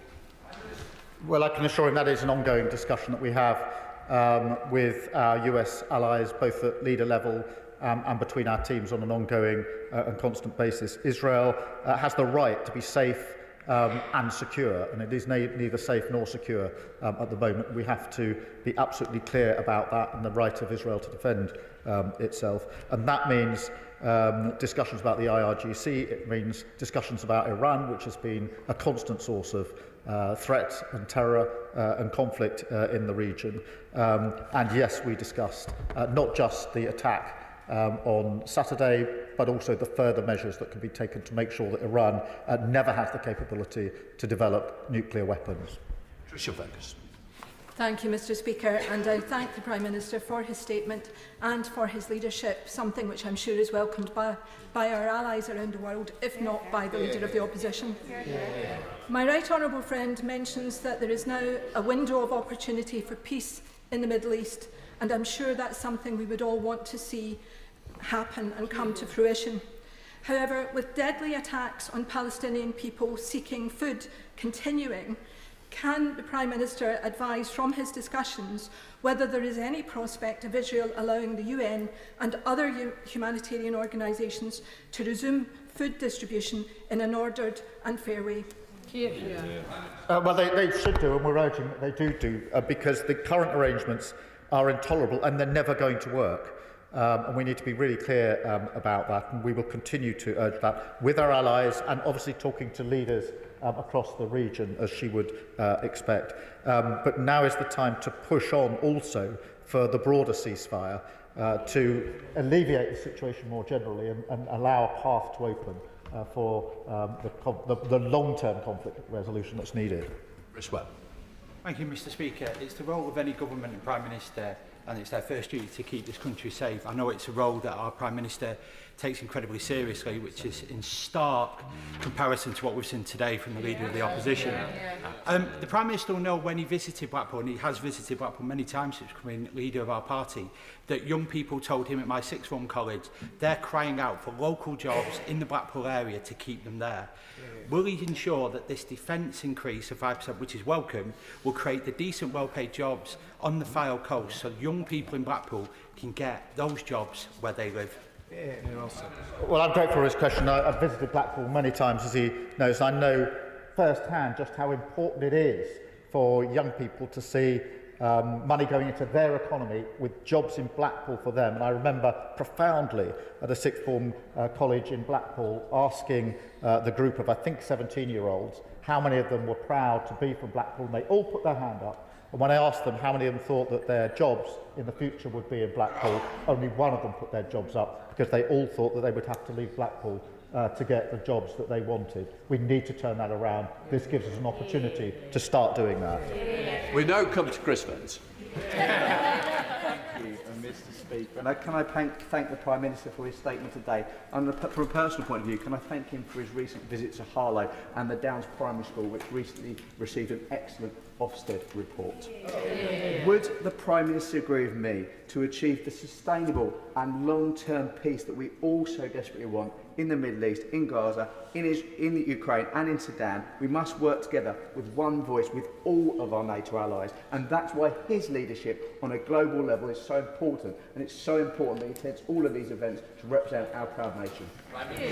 Well, I'm grateful. I remember being the most recent visit to the primary school, I think, was to roll out our free school meals policy. So I was very happy to do that, Mr. Speaker, by actually serving school meals myself. So if all else fails, I've got a backup. But Mr. Speaker, he's absolutely right. This is at a time like this. It is actually a time when usually this House comes together and speaks with one voice, and we're the more powerful for it. And I have to say, President Zelensky has told me on a number of occasions how much it means to his people. And to be fairness to the party opposite, they've always been resolute on Ukraine. She needs to look again, the Leader of the Opposition, at her approach. The sooner we get back in a time like this to the kind of cross-party unity we had, the better, because our adversaries know that when they see unity here, that is much more of a problem for them than when they see unserious division. That completes the statement. Let the front bench change over.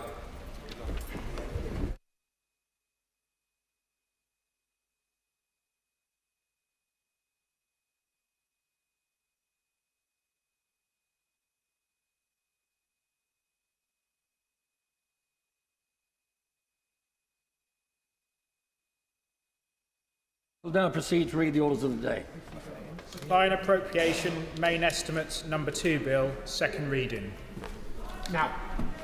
Minister to move formally. I beg to move. Question is that the bill be now read a second time. As many of that opinion say aye. Aye. Contrary, no. The ayes have it. The question is that the bill now be read a third time. As many of that opinion say aye. Aye. Contrary, no. I think the ayes have it. We now come to the general debate on the Armed Forces Day. Minister Luke Pollard, move. Thank you, Mr Deputy Speaker. I beg to move that this House considers Armed Forces Day. This week, our nation comes together to give profound thanks to the men and women of our armed forces, their families and veterans, the heroes who give so much and sacrifice so much for their country at a time when the world is becoming increasingly dangerous, unpredictable and insecure. Right now, our armed forces are helping Ukraine to defend itself against the might of Russia by supplying kit and equipment, nearly 3.5 years into a war which Putin thought would be over in 3 days. Our armed forces are in Singapore with the UK Carrier Strike Group led by HMS Prince of Wales, strengthening Britain's ties with the Indo-Pacific. They are operating as part of every NATO mission alongside our allies, keeping the peace in zones of potential conflict, and our people are working in the Middle East to de-escalate tensions and stabilise the region. Our armed forces are contributing to UN peacekeeping forces around the world, helping to bring hope to war-torn communities, and they are protecting our shores at home, ready at a moment's notice to respond to any emerging threats. Truly, they are the best of Britain, recognised globally for their professionalism and dedication. And this week, in Armed Forces Week, we have a chance to say thank you, to thank them for their service, to thank their families for their understanding at the times when they are away, to thank those people who support our men and women in uniform, in defence industries, in the supply chain, in the technology companies that help keep them having the fighting edge that keeps our country safe. Now, apart from those affected by COVID restrictions, 2024 was the first year since the inception of Armed Forces Day that there was no national event. This government is proud to have restored it this year, backing 3 days of celebrations in Cleethorpes. And as my honourable friend, the member for Great Grimsby and Cleethorpes knows, it's a community which carries a long tradition of not just honouring our armed forces, but shaping and supporting them too. From the local RAF station at Northcotes, which was home to the Coastal Command Strike Wing during World War II, disrupting enemy supply chains with great success, to active veteran groups today, like NEL for Heroes, which does outstanding work in North East Lincolnshire, helping veterans to return to civilian life. But although the biggest celebrations will be taking place in Cleethorpes, where the Defence Secretary will be this weekend, there are more than 180 other events taking place across our nation. Earlier this week, my ministerial colleague Lord Coker was among the large crowds which turned out in Northern Ireland to celebrate Armed Forces Day. Happy giving way on that point.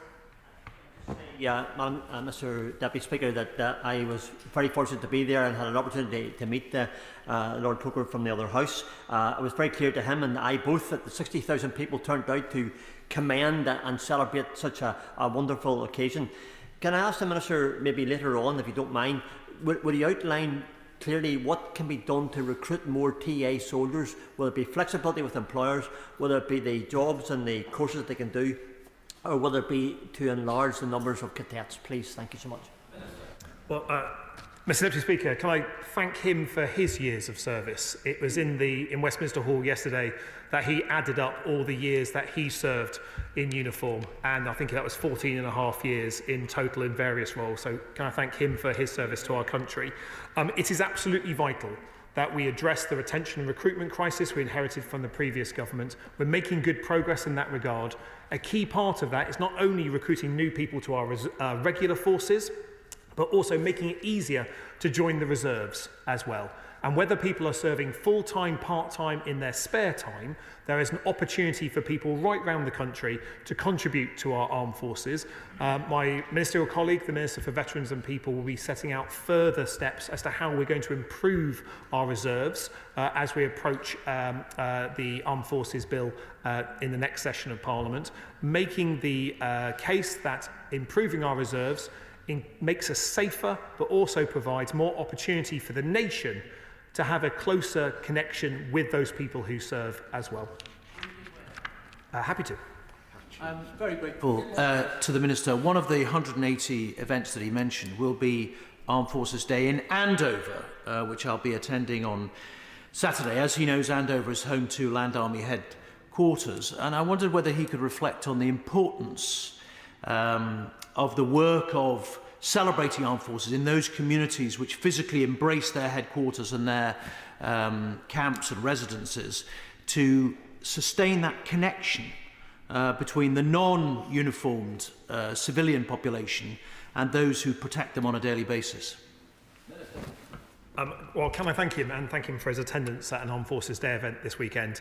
As someone who represents Devonport, home to Western Europe's largest naval dockyard, I'm acutely aware of the relationship, the important history and the connections today between our military, those civilians that in Devonport's case support the fleet, and our wider community, including veterans.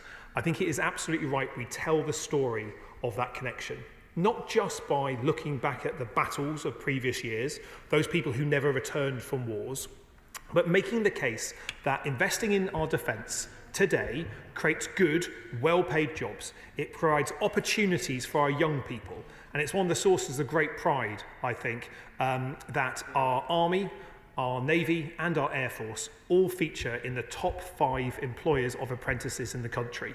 It's a huge opportunity to celebrate the skills that we have, but also the connections between our people, because I think all our communities are proud of our armed forces, and this weekend's a great opportunity to say that again. John Slanger. I thank my honourable friend for giving way. He knows that recently I had the great privilege of visiting our base in Erbil in the Kurdistan region of Iraq, where I saw for myself the dedicated service of the troops and their officers who are doing huge work to help that regional government and also thereby enhance regional security and British security. They are a tribute to this country and we owe them a debt of gratitude, and we should remember that there are so many service men and women overseas doing very difficult work, sometimes in harm's way, and on Armed Forces Day we must remember all of those serving officers and soldiers as well. Well, can I thank him for his remarks just there? I think it is a good reminder that on Armed Forces Day and in Armed Forces Week there'll be parliamentarians on all sides of the House visiting local communities, making the case for armed forces in their communities.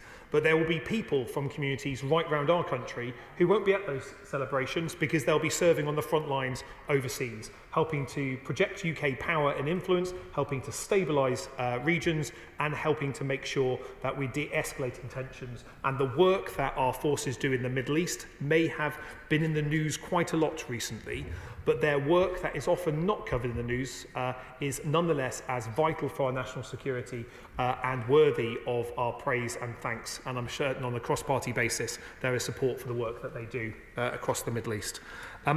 My right honourable friend, the Minister for Defence, Procurement and Industry, will be in Liverpool this weekend celebrating alongside her community of Liverpool Garston at Armed Forces Day as events. And the Minister for Veterans and People, my friend for Birmingham Solioak, will be in Coventry, having completed a tour of many of our communities nationwide, making the case for further investment in services to support our veterans, Mr Deputy Speaker, a vital part of this government's work to support those people who have served.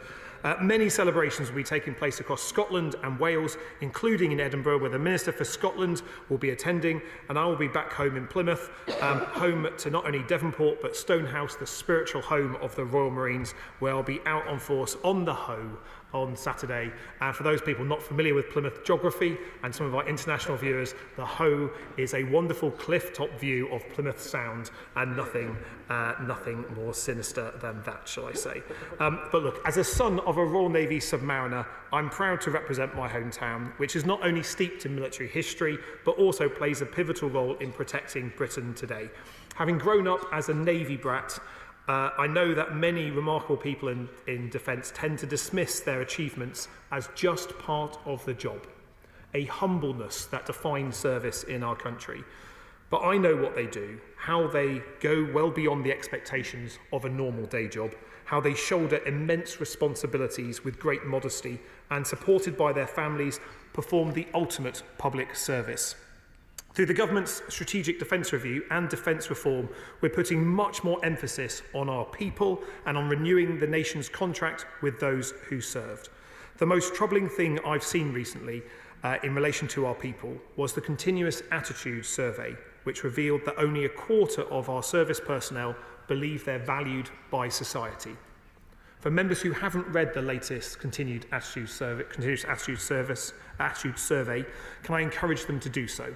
It tells a story about what our people think, and although we're now seeing morale stabilising after a decade of falling across all three of our services, the fact that they don't feel valued by society should be a wake-up call for all of us about how we talk about our armed forces, how we support our armed forces. Happy giving way. I thank the Minister for giving way, and I apologise for not being in the chamber when he referred to my constituency. Earlier this weekend we will be hosting National Armed Forces Day, which is going to be fantastic, and the comments that he's making there about remembering our veterans, remembering our people, Saturday will be a true celebration, and all of the work that so many people put into making sure that we are safe and secure every day. Minister. Well, can I thank her for all the work that she put into making the case as to why Cleethorpes should be the first of the renewed National Day events. I know the Defence Secretary is looking forward to attending events in Cleethorpes this weekend and to hearing from not just those people who serve today, but the young people of the cadets in her community that may well be those people who serve in the future, and those veterans who have served our nation as well. I'm looking forward to events in Plymouth, but I know that the events in Cleethorpes will be the centre of our national attention this weekend, and rightly so. Sir James Cleverly. I appreciate the Minister giving way. Will he recognise that the UK's armed forces are a visible manifestation of the philosophy and values that underpin the country? And if society does not value the armed forces, might he concede it is because consistently, I think, we have failed to defend the principles and values that underpin our society? And we should confront the accusations that this, for example, is an inherently racist country, which it absolutely is not. And confront the accusations that our history is not something we should be proud of, because perhaps then a wider society will appreciate the men and women who defend not just the physical country, but our values, our history, and our philosophy. Well, can I thank the right honourable gentleman for that intervention, and I share his passion for telling our nation's story. To tell our full story, we have to explain the good bits and sometimes the bad bits as well. But at all times, we can look at the bravery, the courage and the service of our armed forces as a source of national pride. But I also look at our armed forces today as the embodiment of some of our British values. I believe in equality. It's something that for me is very important to me personally.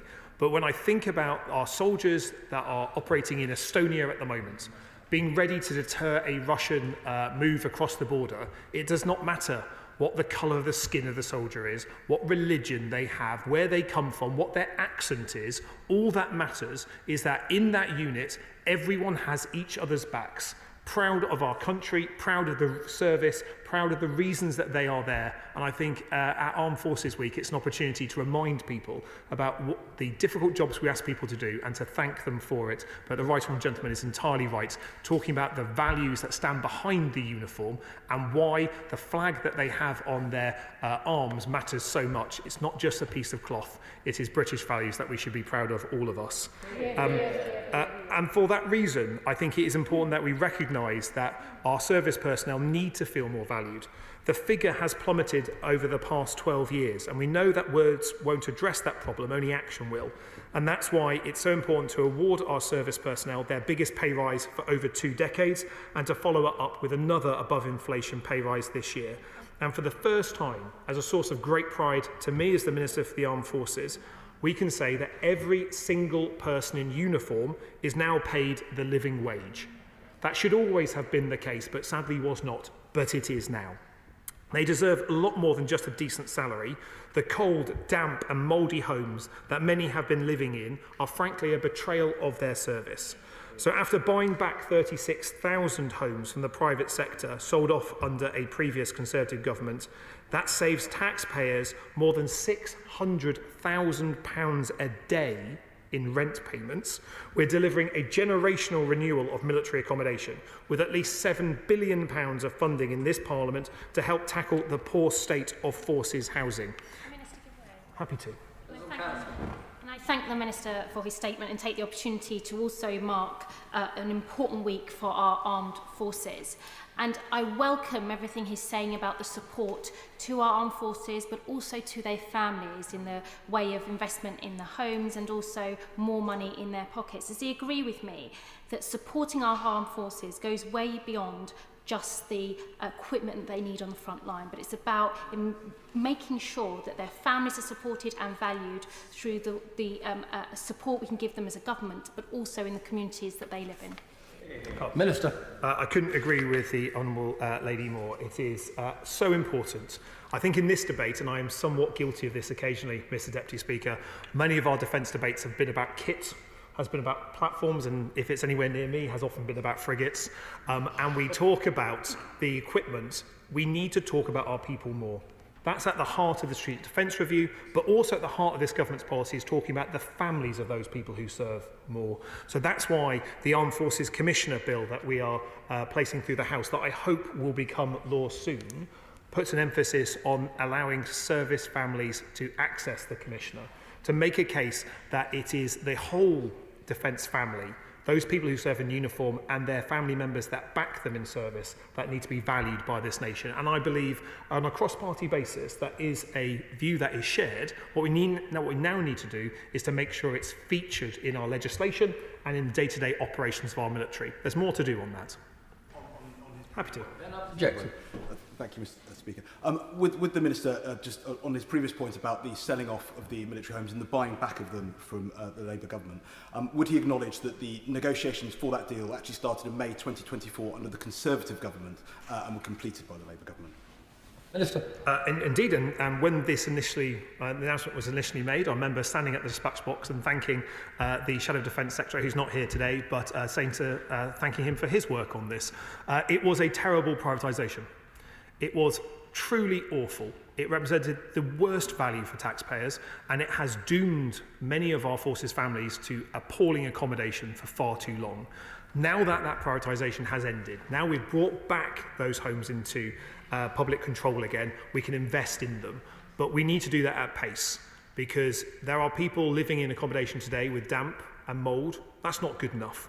We need to proceed at pace, and the Minister for Veterans, who leads on this work within the MOD, is certainly as impatient as I am to see the improvements, as I know he will be as an MP who represents a military constituency as well. Yeah.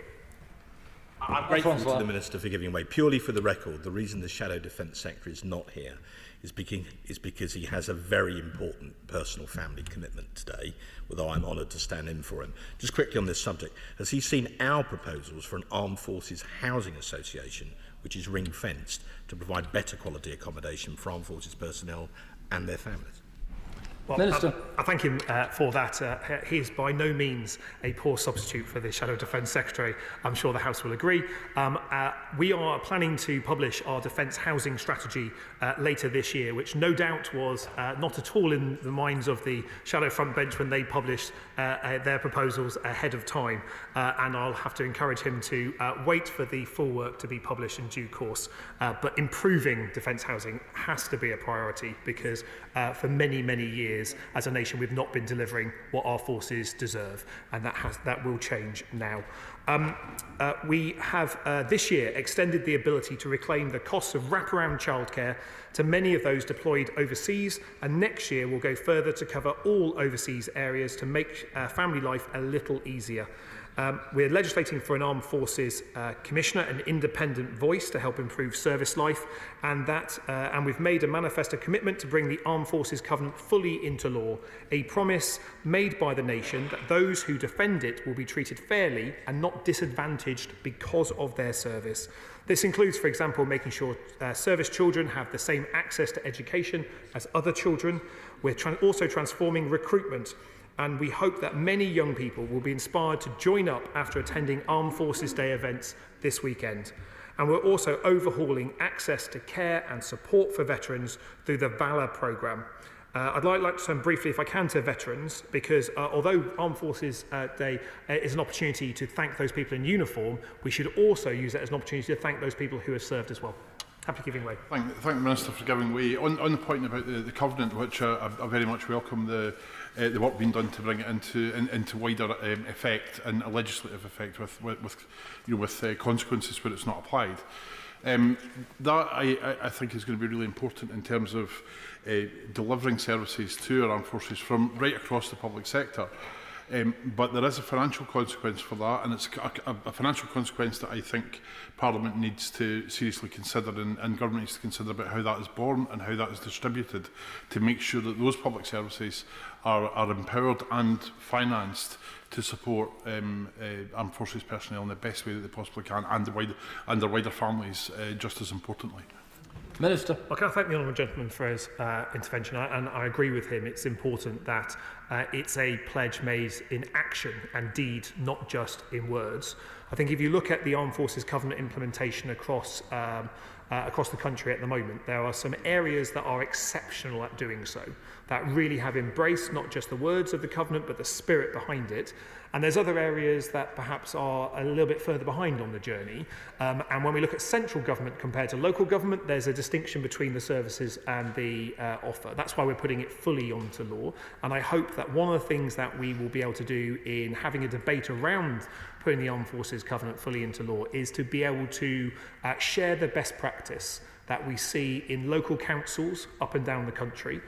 In this place here, there's sometimes a temptation to believe that all good ideas must come from a dispatch box, and I certainly do not believe that when I can see brilliant councillors of all parties, actually, making the case for improving the lives for veterans and for those people who serve, and perhaps most importantly for the families, because I think where the Armed Forces Covenant grips most and most successfully is where we can improve provision for children who may suffer disadvantage because their parents that may serve move around so frequently, and that means they sometimes don't get the same level of access to educational support, SEND support and other aspects. And I hope that when that debate comes, as I think it will do probably later this year, beginning of next year, I hope all honourable members will be able to participate, but also take something from that debate to be able to amplify the work of their local councils, who I believe probably each and every member in this place has something good to tell about the work done in their area that they will be able to share.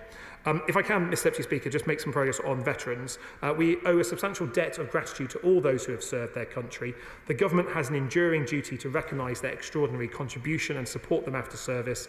The majority of veterans go on to have successful careers and lives, and as we're helping them make the best use of the diverse skills and experiences they have gained, for example through career transition partnerships and Op Ascend, but a minority of those people who have served do not find that transition easy and may need extra support. So we're creating a new £50 million network of Valour recognised support centres across the UK to give veterans easier access to essential care and help. Just today, we've launched the Valour pilot in the North West region at the Imperial War Museum North.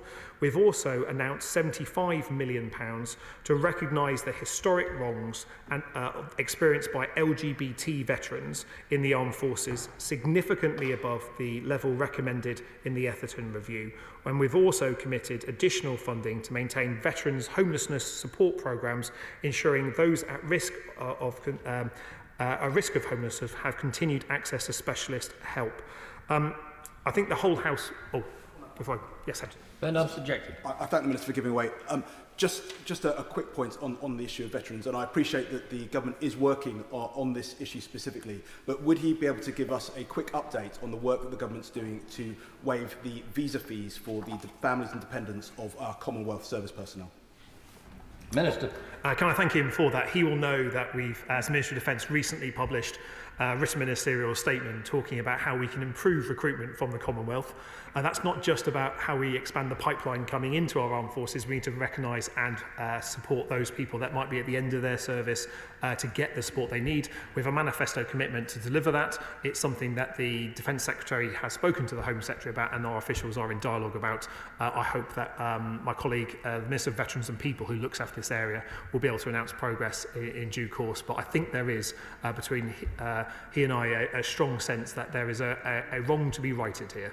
And those people who serve our country for a good period of time should be able to settle here in that respect. And I think there will be progress that will be made here. But I recognise his interest in doing so.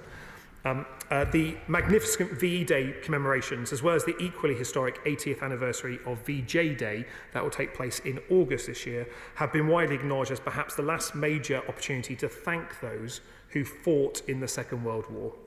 But we're also slowly losing the generation who did national service after the war, and with them the living bridge that they provided to our armed forces. We need to reconnect society with our armed forces and widen participation in national resilience. This weekend's festivities are a great way to kickstart that process, but as our Strategic Defence Review made clear, we have to be much more proactive as a country about rebuilding those connections, particularly with young people. Half of the Army's current crop of regimental sergeant majors were once cadets, so we will boost the cadet force by 30% by 2030, creating the opportunities for 42,000 more young people to be a cadet. We'll also introduce voluntary gap year schemes for school and college leavers, and we'll develop a new UK Strategic Reserve by 2030, a fitting objective considering that yesterday was Reserves Day, when we were able to thank those many thousands of reservists who served this country. They greatly bolster our capability at a time of crisis, serving across defence, from the back office to the front line, and they give us the skills, scale and ability to meet the threats as we face at home and overseas in a cost-effective way. As my honourable colleague, the Minister of Veterans and People, can attest after serving alongside them on various tours. I've seen personally the enormous benefits that experience with our armed forces can offer people, particularly young people. Purpose, adventure, social mobility, a unique sense of camaraderie and self-achievement, and for many people, it's a route to a much better life. We want to make many more young people aware of the opportunities on offer and a chance to see where service life can take them. As I briefly noted earlier, we're also taking decisive actions to address the recruitment crisis that we inherited. The tortuously slow process that caused so much frustration is being transformed. For example, we've eliminated more than 100 outdated medical recruitment policies, and we're slashing the time it takes to access medical records from weeks down to hours. Our objective is to reduce the time of flight from application to starting at a training establishment, and the new 1030 policy the Secretary of State introduced, that means applicants will get a decision on a provisional application decision within 10 days and a start date within 30 is a good step towards improving this process. But we know there's much more to do. Army recruitment has been totally restructured, and we've acted to keep hold of valued staff who are most at risk of leaving, for example by introducing retention payments for Army privates, Lance Corporals and aircraft engineers. The results, Mr Deputy Speaker, speak for themselves. Year-on-year inflow of recruits is now up 19%. Outflow is down 7%. The Royal Navy has exceeded its yearly recruitment target, and the Royal Air Force applications are up by a third when compared with early 2024. And applications to join the Army are at their highest level for 7 years. Happy giving way. I thank my honourable friend for giving way. Does he agree with me that it was very helpful when discussing recruitment problems for the armed services that this government was able to deliver an above-inflation pay rise of 4.5% for service personnel, recognising their extraordinary professionalism, and that in combination with the 6% headline award last year, This represents a cumulative pay award of 10.5% since July 2024. This can only help with the issues that he's discussing. I think it absolutely does. And just as the Strategic Defence Review talks about a whole-of-society approach, I view that from an inside-outside perspective. We as society need to value our armed forces more, recognise that we all have a role within resilience and improving the way our nation is defended. But we also need to recognise that those people within our armed forces need to feel more valued by the whole of society as well. And ensuring that our people are paid well and live in a decent home are the foundations of that. And I hope one day that this House will not need to debate the quality of our military accommodation, because the quality will be achieved at such a level that it is just a given that when we ask our people to move around the country, we ask them to live in accommodation, whether it's single living accommodation or a service family accommodation, it will just be decent. And that is our objective, but we have a lot of work still to do. So I hope members across the House will be able to join our armed forces and our communities this weekend celebrating the work of our service personnel. As we set about reconnecting the nation to its military, we must remember that service and sacrifice are not values confined to the history books. They're just as important today as they have ever been, and they're just as visible today if we tell their stories. They're embodied in Britain's armed forces. There has never been a more important time to thank them for the fantastic work they do, or a better time to promote the benefits of an armed forces career to young people. So to all those who serve, all those who have served, and all their families, we give our deep thanks. And to those who might serve in the future, we say come along to an event this weekend and find out what our brilliant armed forces could do for you. Thank you, Mr. Deputy Speaker. The question is that this House has considered Armed Forces Day. Order. Just before we proceed, I'm very conscious of the fact that some members have arrived after the start of the debate.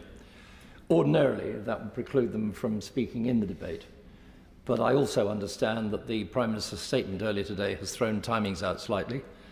So my intention is to accommodate all of those who are in the chamber who wish to speak. But inevitably, those who arrive late will have to take their turn. Opposition front bench, Shadow Minister of State, Mark Francois. Thank you very much, Mr. Deputy Speaker. Given the topic, I'm genuinely honoured today to be opening this debate on behalf of His Majesty's loyal opposition on the subject of Armed Forces Day. I had the honour to be present in New Palace Yard on Monday to watch members of the Armed Forces raise the Armed Forces flag in Parliament at a ceremony presided over by Mr. Speaker and his chaplain, the Reverend Canon Mark Birch, MBO. It was a joyous occasion, and I'm pleased to say was very well attended by many MPs. My opposite number, the Armed Forces Minister, is the proud son of a submariner, while he's being followed by the equally proud son of Stoker First Class Reginald Francois, who was on a minesweeper called HMS Bresset on D-Day. So we are both naval brats, as he put it, at least after a fashion. It's now become established that Armed Forces Day is held on the last Saturday each June. So this Saturday there will be many ceremonies taking place in parallel across the length and breadth of the United Kingdom, including in my own county of Essex, and I'm hoping to attend the celebration in Basildon, the town in which I grew up. This is a time when people across our four nations come together to celebrate the role of the whole Armed Forces family, regulars, reserves, veterans, cadets, and of course their loved ones, in defending our country and our democratic way of life. I hope to say something about these four categories, regulars, reserves, cadets, and veterans, in my remarks this afternoon. Beginning with reserves. Armed Forces Day, and indeed Armed Forces Week, is a matter which normally enjoys bipartisan, or perhaps I should say tripartisan, support in Parliament. Touching on this also allows me to say a bit about the value of reserves in our armed forces. In so doing, I declare an interest as someone who served as an infantry officer in the 5th Battalion of the Royal Anglian Regiment in the Territorial Army in the 1980s during the Cold War, when, and this dates me, the Berlin Wall was still up. As such, I greatly appreciate the extremely important role that our reserves from the Royal Naval Reserve, the Army Reserve, the Royal Auxiliary Air Force, the RAF Volunteer Reserve and others play in supporting our regulars in the defence of the realm. In that context, I recently saw an analysis, Mr Deputy Speaker, which pointed out that following the 2024 general election, there were now 17 Conservative MPs in the House of Commons who had served or are serving in either the regular or reserved armed forces of the Crown. However, on these benches we have no monopoly of military service. The same survey also pointed out, quite rightfully, that Labour have 13 MPs in a similar position and the Liberal Democrats now have 8. For completeness, I must of course point out that the Honourable Member for Strangford also served in the Territorial Army, so he is with us on that point. Indeed, Mr Deputy Speaker, I sometimes feel that he is always with us. Indeed, he is virtually omnipresent in the chamber. It's therefore true to say that armed forces have support across the political spectrum, at least from those of us who are here. I merely note in passing that yet again, when defence is being discussed in this chamber, there is no Reform MP present to grace our proceedings. Ironically, for a party that likes to try and wrap itself in the flag, which it does not own, it is telling that they can't be bothered to turn up to debate the service of those who loyally serve under it. Bluntly, reform don't do defence. Nevertheless, I hope that most of what I say in the next few minutes will be broadly consensual, although with perhaps one exception, which I'll come to nearer the end. The role of our armed forces who've defended our way of life down the centuries is just as pertinent today as it has ever been. With the war in Ukraine, as the brave Ukrainians continue to resist Vladimir Putin's barbaric and illegal invasion of their country, taking place alongside continued turmoil in the Middle East. On regulars, those who serve in our armed forces deserve our unstinting and ongoing support. For the record, numerous studies show that the vast majority of people who serve in the armed forces benefit greatly from the experience. As well as serving their country, they often learn valuable skills or trades which make them highly marketable in the civilian job market. Indeed, this is a problem for retention, as the Minister was intimating. When I served as an MOD Minister, albeit over a decade ago, I remember one powerful statistic, which was that 80% of people who left the armed forces normally found a job within 6 months.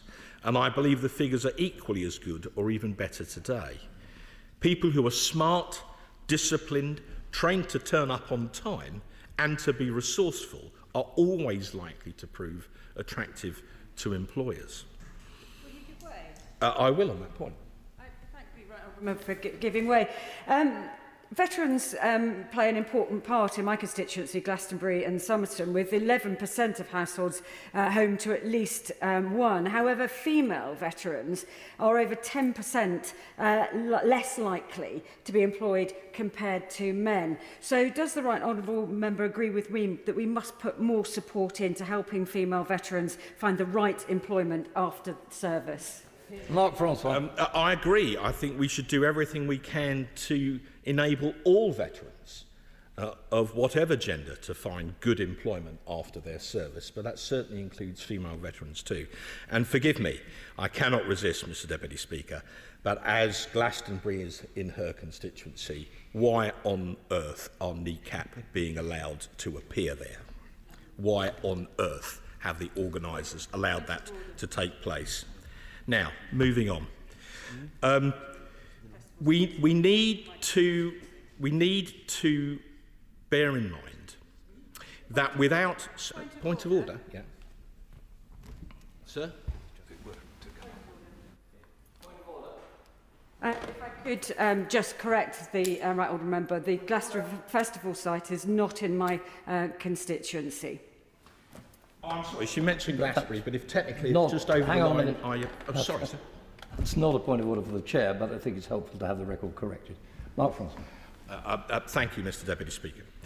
We need to bear this employability very much in mind, as without skilled regular personnel to maintain and operate even the most expensive and sophisticated kit, from Typhoon and F-35 fighters through Type 45 destroyers to main battle tanks, we cannot achieve operational success. In short, without well-trained people, the equipment counts for nothing and therefore does not achieve the deterrent effect that we seek. Indeed, when asked at RUSI earlier this week what was the single biggest challenge the Royal Navy is now facing, the Fleet Commander, Vice Admiral Andrew Burns, replied, and I quote him, "It's people right now. It's the quantity of people, and it's not just recruitment, it's retention." For context, this is not a uniquely British problem. All of our Five Eyes partners are facing similar challenges, even the United States, and I shall return to this in a moment or two. Moving on now to cadets. We're very fortunate in this country to have an active and enthusiastic cadet movement, and we welcome the proposals in the White Paper to expand the cadets even further, although we would like to see more detail of how exactly this is going to be achieved. Cadet units play a vital role in fostering disciplined teamwork and a sense of service among young people, providing invaluable opportunities for personal development and serving as a pathway, should they so desire it, for future careers in the armed forces. Mr. Deputy Speaker, we are all ultimately, whether we be ministers, shadow ministers or otherwise, constituency MPs. So in that context, I should like to pay particular tribute to the Army Cadet detachments in both Rayleigh and Wickford, who are part of C Company within the Essex Army Cadet Force, and both of whom I visited in the past, although I'm hoping to see the Rayleigh detachment again shortly, not least as it appears they'll need to find a new home within the next several years. I should also like to highlight the valuable work undertaken by 1474 Wickford Squadron of the Air Training Corps, and indeed their sister unit 1476 Rayleigh Squadron Air Training Corps, about whom I should declare an interest to the Minister, as I have the honour to have recently been appointed as their honorary squadron president. Their motto is Amanagawa, which is Japanese for Heavenly River, and I can confirm that they are in full flow. I've heard a number of honourable members in the chamber over the years pay fulsome tribute to their cadet units, and I will chance my arm, Mr. Deputy Speaker, so far as to say I'm sure we will rightfully hear praise for more cadet units before this debate is out. They are a fundamentally important part of the armed forces family, and as well as the young people who sign up, I should also like to take this opportunity to thank those adults who give of their time voluntarily in order to provide instruction and leadership for these outstanding young people. Turning to veterans. As one example of work that can be done to protect them, I would like to commend to the House an initiative known as the Forcer Protocol.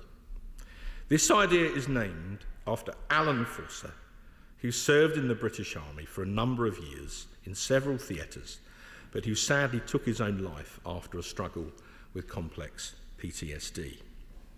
His widow, Claire Lilly, came to see me at my constituency surgery a number of years ago now and told me she was determined to channel her grief in a positive way by establishing a system to help find and protect veterans who go missing.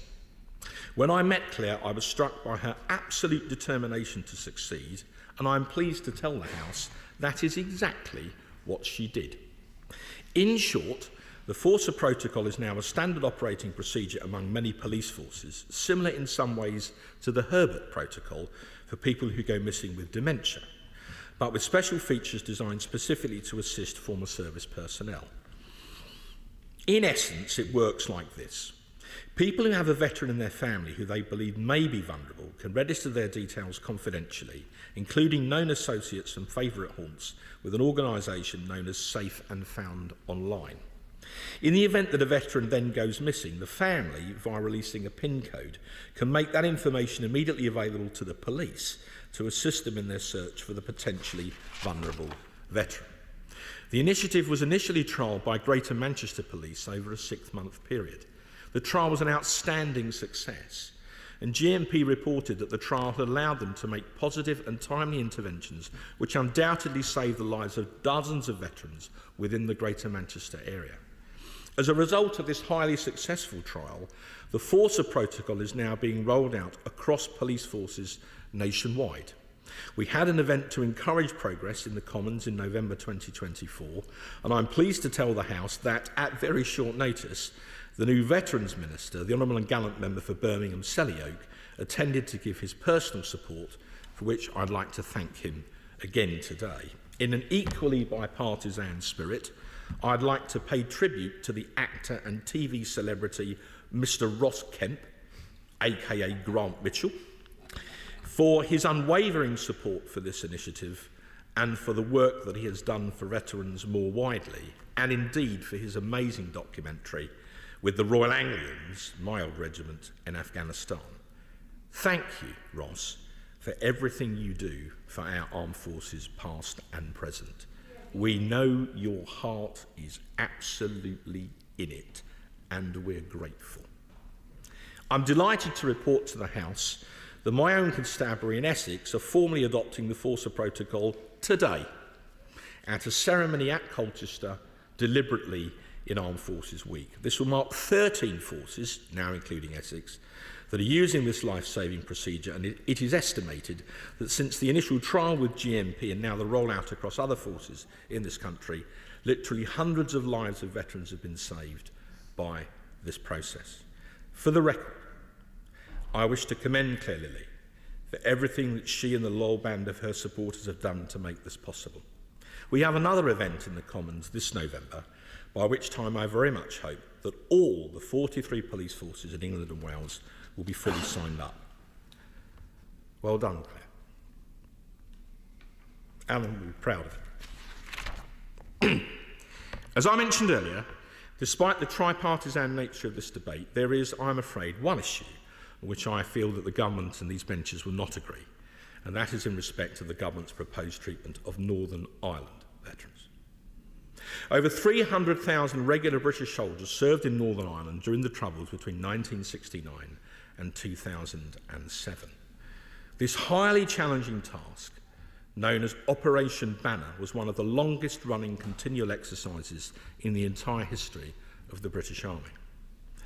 During this long and at times highly dangerous deployment, over 700 British soldiers were killed, assisting the Ulster Defence Regiment and the then Royal Ulster Constabulary, GC, now the PSNI, to uphold the rule of law in Northern Ireland. Many thousands of soldiers were maimed for life by both Republican and so-called loyalist bombs, whilst trying to hold the line in an incredibly complex and dangerous situation. I've seen many memorials in my time, Mr. Deputy Speaker.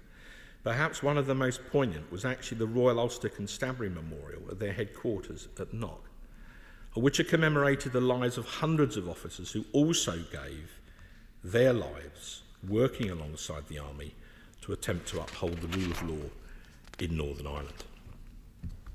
Imagine then the utter dismay of those veterans who served in the British Army in that highly complex theatre at the news that the present Labour government intends to drive through a remedial order under the auspices of the Human Rights Act 1998, effectively to remove key provisions within the Conservative-inspired Northern Ireland Legacy Troubles and Reconciliation Act 2023.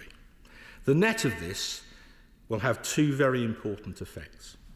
Firstly, it will reopen the endless cycle of investigation and reinvestigation, often via coronial inquests, to which many British Army soldiers have already been subject. Secondly, and I wonder whether many honourable members opposite are even aware of this, the same remedial order, which their whips will be urging them to vote for later this autumn, will also make it easier for Jerry Adams and his associates to sue the British government and ultimately the British taxpayer. This is two-tier justice at its absolute worst. Indeed, the veterans themselves have initiated a parliamentary petition entitled Protect Northern Ireland Veterans from Prosecution, which amassed over 100,000 signatures in well under a month. As of noon today, the petition has now achieved over 145,000 signatures, and it's still going strong. As a result of that public support, we will be debating this totally counterproductive policy, which is a looming disaster for armed forces recruitment and retention in Parliament next month. On these Conservative benches, we will vigorously resist this wholly misguided remedial order, which is designed to aid Jerry Adams whilst throwing our brave veterans to the wolves. In that context, we warmly welcome the Daily Mail's campaign launched this morning to defend our veterans too. As the Mail's editorial this morning put it very powerfully, and I quote it, "It is profoundly unfair that frail ex-servicemen will continue to live in dread of a knock on the door by the authorities while IRA murderers sleep easily with letters of immunity handed to them by Tony Blair." I think that puts it rather well. It's worth recording in this context that very many of the soldiers who served in Northern Ireland were recruited from what we might now call Red Wall towns, from Blackburn to Bury and Bolton to Burnley, and were then ordered across the Irish Sea to help uphold the rule of law. Many of those surviving veterans are now in their 70s or even their 80s, and I suspect that many Labour MPs opposite would find it extremely difficult to explain to those veterans and their loved ones why they are taking this action just because their government is literally obsessed with the Human Rights Act 1998. So we on these benches will be bitterly opposing the remedial order, and I merely say that members opposite will need to look into their consciences and then hopefully, when the bells ring, do the same. With that very important exception, Mr. Deputy Speaker, I hope we can all agree across this House, those of us that are here, that we value immensely the work of the whole Armed Forces family and everything they do to help keep our country safe. Without those people who have the courage to take the king's shilling, as the old phrase has it, and to put on a uniform and, if ultimately necessary, to risk their lives in order to keep this country free, we would have no guarantee of our precious democracy. So perhaps the most fitting way to end this humble contribution would be to quote the words of Rudyard Kipling and his famous poem Recessional, which was written in 1897 to commemorate Queen Victoria's Diamond Jubilee. For those who know the poem, there is no hint of jingoism about it. Indeed, quite the reverse. It warns about the power of divine judgment and the humility of kings. As Kipling put it, the tumult and the shouting dies. The captains and the kings depart. Still stands thine ancient sacrifice, a humble and a contrite heart. Lord God of hosts, be with us yet, lest we forget, lest we forget. Chris MacDonald. Thank you, Mr. Deputy Speaker. And can I thank the Shadow Minister for sharing with us those powerful words from Kipling, something that I think is sunk into our national consciousness. I appreciate very much the cordial nature of this debate between the Minister and the Shadow Minister. We three were together earlier in this week having a debate about recruitment in the North East, which was also incredibly cordial, and it's a great opportunity to continue that conversation here. In Stockton, we celebrated Armed Forces Day early on Saturday with our own flag-raising ceremony and many celebrations on the High Street and a service led by Reverend Paul. And I was pleased to see representatives of our armed forces in the local area. The Yorkshire Regiment were there, who largely serve my constituency. People in the north of my constituency might tend to join the Rifles. We also had representatives of our local cadet forces as well, the Marine, the Sea, and the RAF cadets who are based in Norton in my constituency. But we also had representatives of the Royal Military Police as well, the Reserves Unit, or a Reserves Unit of the Royal Military Police, I'm very proud to say, is also based in Norton in my constituency too. And in Stockton, we have a very strong representation of the armed forces in our local community. I'm very pleased to say 1 in 20 of the people in my constituency are either serving in the armed forces or veterans. So it's very, very, very strong area for the armed forces. And I mentioned the Royal Military Police, and I did wonder if maybe the RMP aren't mentioned too often in the House, and so I thought this might be an opportunity to commend the work that the RMP do. They have, I think, possibly a claim to be the longest established regiment or corps, stretching back all the way to the 13th century, when the appointment of the first Sergeant of the Peace. And today they are, of course, a vital part of our armed forces, with around 2,200 soldiers and civilian staff. They support operations in conflict zones, on peacekeeping missions and humanitarian efforts, and this is perhaps a suitable moment to pay tribute to the Honourable and Gallant Member for Epsom and Ewell for her service as a captain in the Royal Military Police, and also her continued advocacy for the armed forces community. Now, the role of the Royal Military Police is very much like other skills units in the armed forces, but they have three main roles: the policing of the army, special investigations and close protection. And in the policing of the army, they will be attached to a unit in the field and ensure that captured personnel, captured members of enemy forces, are treated appropriately, legally and humanely. A very important role, clearly. And they were deployed in Ukraine recently under close protection for generals, members of the Foreign Office. And of course, there are airborne RMP based in Colchester as well, who were part of Operation Market Garden at Pegasus Bridge 2.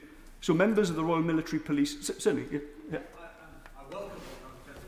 Would he accept that the actions of the Royal Military Police attached to fighting units are a direct reflection of the Army, reflection of our national character, upholding the rule of law even in warfare?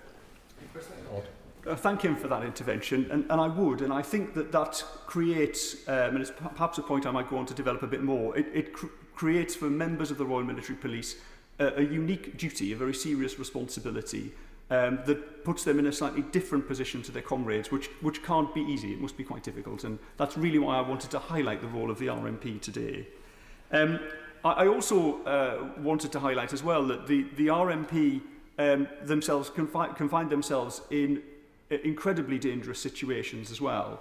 And I was talking to a friend of mine who is a member of the RMP Reserves, and he highlighted to me the role of Royal Military Police officers during the Second World War and in other conflicts as well, managing traffic points. These are fixed grid reference points. It's vital, obviously, that that traffic flow of equipment and personnel is managed appropriately for our logistics, but it also means that RMP personnel are very easy to target, either from artillery and aircraft, and that they carried out that role with great bravery as well. So I really want to commend the RMP for that. I mentioned that policing puts the individuals involved in a difficult and somewhat unique position. I mean, that's also true, obviously, for the civilian police force, but I think there is a particular additional burden on those members of the Royal Military Police in how they discharge their duty. And I was struck by the story of Royal Military Police veteran Kate Green, who 20 years from the lifting of the LGBT military ban was serving in the Royal Military Police. And the thing that she feared the most was being asked to investigate those who were suspected of hiding their sexuality from the army. If you admitted your sexuality, you were out, it was the end of your military career. Now, eventually, Kate decided that she couldn't continue with this anymore. She didn't want to continue to live a lie herself, and so she handed in her 1-year notice to the Royal Military Police. But actually, the LGBT ban on the army was lifted on the 12th of January 2000, only just a short time after her career ended. Kate now works with the Royal British Legion. She maintains a strong connection with the army despite no longer serving. I think this is an opportunity for us all to welcome the lifting of that LGBT ban, and also, but also to recognise the service of LGBT veterans. Yeah. Well, absolutely. I thank my honourable friend for giving way. Nearly 30 years ago, when I was at the University of Exeter, I argued vociferously to make sure that our armed forces were allowed to recruit from our campus, to make sure that they got people like us into the military so that we could create a military that was receptive and reflective of our society, and so people from LGBTQ plus communities could serve alongside us without any impediments. Would my honourable friend agree with me that what is true is that inclusion comes from being part of an institution and helping to change it from within, and that it's necessary that we do not put impediments to armed forces recruitment on campuses today? Chris MacDonald. Thank my honourable and gallant friend for that intervention, and thank him also for his service and his continued advocacy for the armed forces in this place. He spoke very powerfully there, I think, in that intervention. I would agree with him and also say that it is no small task to change a culture in an organisation that starts and ends with leadership. And so I think we must thank the leaders in our armed forces as well, who've done it exactly as he said. I also wanted to share the story of Rachel Webster. She's a Royal Military Police veteran from the North East, and she has another example of how it's possible to break down barriers and overcome some really quite entrenched stereotypes. Now, Rachel chose engineering when she was at school over cookery. That was what her interest was. But she was told that she wouldn't be able to weld because she was a girl. Now, I don't know if any of you have ever had a go at welding. Well, I have, and I'm a boy, and I'm terrible at it. So Rachel was unable to pursue that at school. But like me, Rachel left school and joined British Steel. And British Steel were better at teaching her welding than me, because she took a 4-year apprenticeship programme and she learned how to weld in the steel industry. But her ambition was to enter the armed forces, and she wished to apply to join the Royal Engineers, where many of her compatriots on the British Steel apprentice scheme went. But when she applied, she was told that women couldn't be Royal Engineers at that time. So, undeterred, she joined the Royal Military Police in 1989. She trained with the Women's Royal Army Corps and then with the RMP and was deployed to Germany. Her career took her across the world, from Northern Ireland during the Troubles to Afghanistan in 2001. But one of her proudest moments came in Iraq in 2003. She was helping build a girls' school and impressed the local men who didn't realise that it was possible for women to weld. So she was able to use her welding skills on behalf of the army anyway. Now, I think both Rachel and Kate have really powerful stories. They show us that courage doesn't know any gender or any sexuality, and I do hope that they will be inspiring stories for my constituents in Stockton, Billingham and Norton, and of course people across the country. And I would really like to take this moment to very much thank all of our armed forces, but particularly the Royal Military Police and those reservists in the Royal Military Police in my constituency across the North East and across the country for their valuable service to our nation. Thank you. Liberal Democrat frontbench spokesman, Ellen Maguire. Thank you, Mr Deputy Speaker. And it's an absolute privilege today to speak in today's debate on Armed Forces Day. A day that we recognise and celebrate the bravery, dedication and sacrifice of those who serve and have served in our armed forces. We honour and we thank them. Earlier this week, I was proud to attend the Armed Forces flag-raising ceremony in Epsom. Events like this are held in communities across the country and their meaning runs deep. They are a visible reminder of something that should never be taken for granted. The courage of the men and women who step up to defend our freedoms, often at great personal cost. For me, this week is personal because I served in the British Army as part of the Royal Military Police, as outlined by the member for Stockton North, who quite rightly highlighted the important and vital operational work of the Royal Military Police. My journey began with the desire to lead, travel and make a difference. I joined Sandhurst, gruelling and inspiring in equal measure. As one of few women at the time, I trained in boots not designed for me, but emerged with unbreakable friendships forged in resilience. I was first deployed to Bosnia as part of NATO's peacekeeping mission, and later I served in Iraq with 1 Princess Wales Royal Regiment during Operation Telic 4, helping to retrain the Iraqi police force in a dangerous and volatile area. We operated under constant threat, and a year before my arrival, 6 of my Royal Military Police colleagues were killed in Majar al-Kabir. And I still remember the fear of that first night in Maysan, travelling in a blacked-out bus, unsure of what lay ahead. The fear of the unknown, of not making it home, is one that many serving personnel still face today. And yet we carried out our mission with professionalism and camaraderie. British troops working shoulder to shoulder with brave interpreters, local allies and international partners. But I saw firsthand how overstretched and under-equipped our troops often were compared to our allies. We got on with the job, but we shouldn't have to make do. Mr. Speaker, Armed Forces Day is not just about parades and flypasts. It marks a time for action.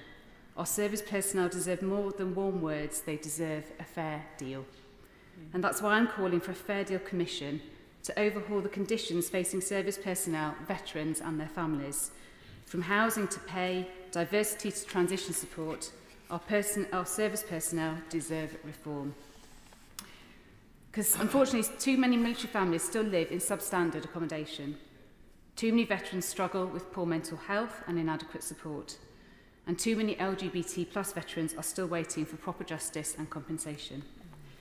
We were pleased to see the government accept the Etherton report's recommendations, but speed is of the essence, because many of those affected are elderly or seriously ill. Women in the armed forces are still facing unacceptable levels of harassment and misogyny, as the Atherton report revealed. We must do better, and we will push for full implementation of those recommendations. And when it comes to troop numbers, the reality is stark. Our armed forces are overstretched and under-resourced. And that's why we're calling for a new bonus scheme to help bring and keep more new recruits into the British Army, and the expansion of a current rejoining scheme to attract former soldiers to re-enlist. Mr. Speaker, I left the Army earlier than I planned, like many servicewomen, forced to choose between motherhood and military service. There was no support, no nursery, no flexible career path.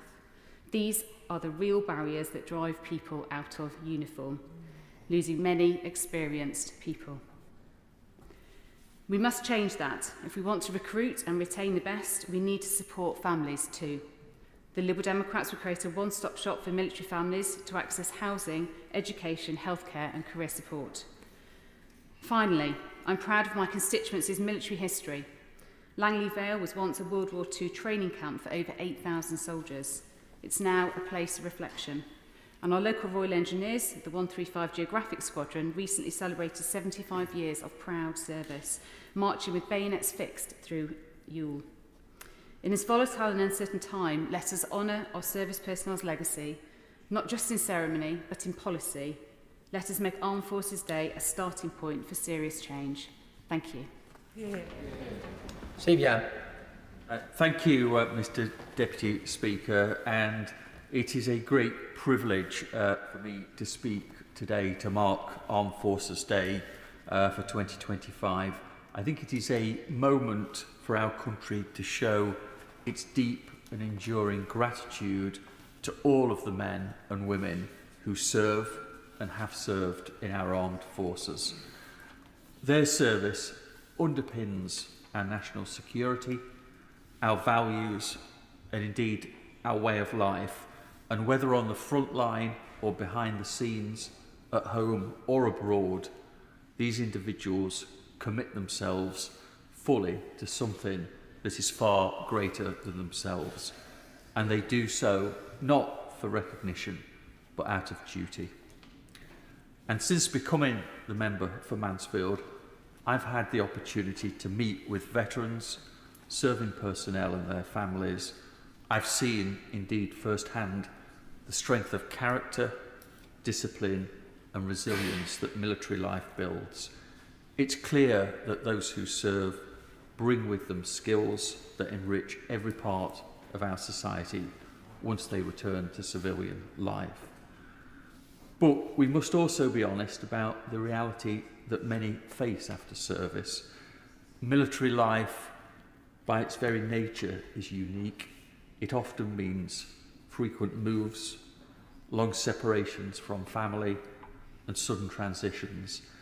And while the vast majority of veterans make successful moves into civilian life, there are still far too many who encounter disadvantage, whether it's in housing, employment, access to healthcare, mental health services, and so forth. On that point, would my honourable friend give way? I'd be delighted to do so. I thank my honourable friend for giving way. I served for 25 years, and at times, for almost 10 years of a stretch, it was a month on, month off deployments with me being away from my family. During this Armed Forces Week, we must remember and give praise and celebration to our armed forces families who, as he described, suffer unseen pressure and burden.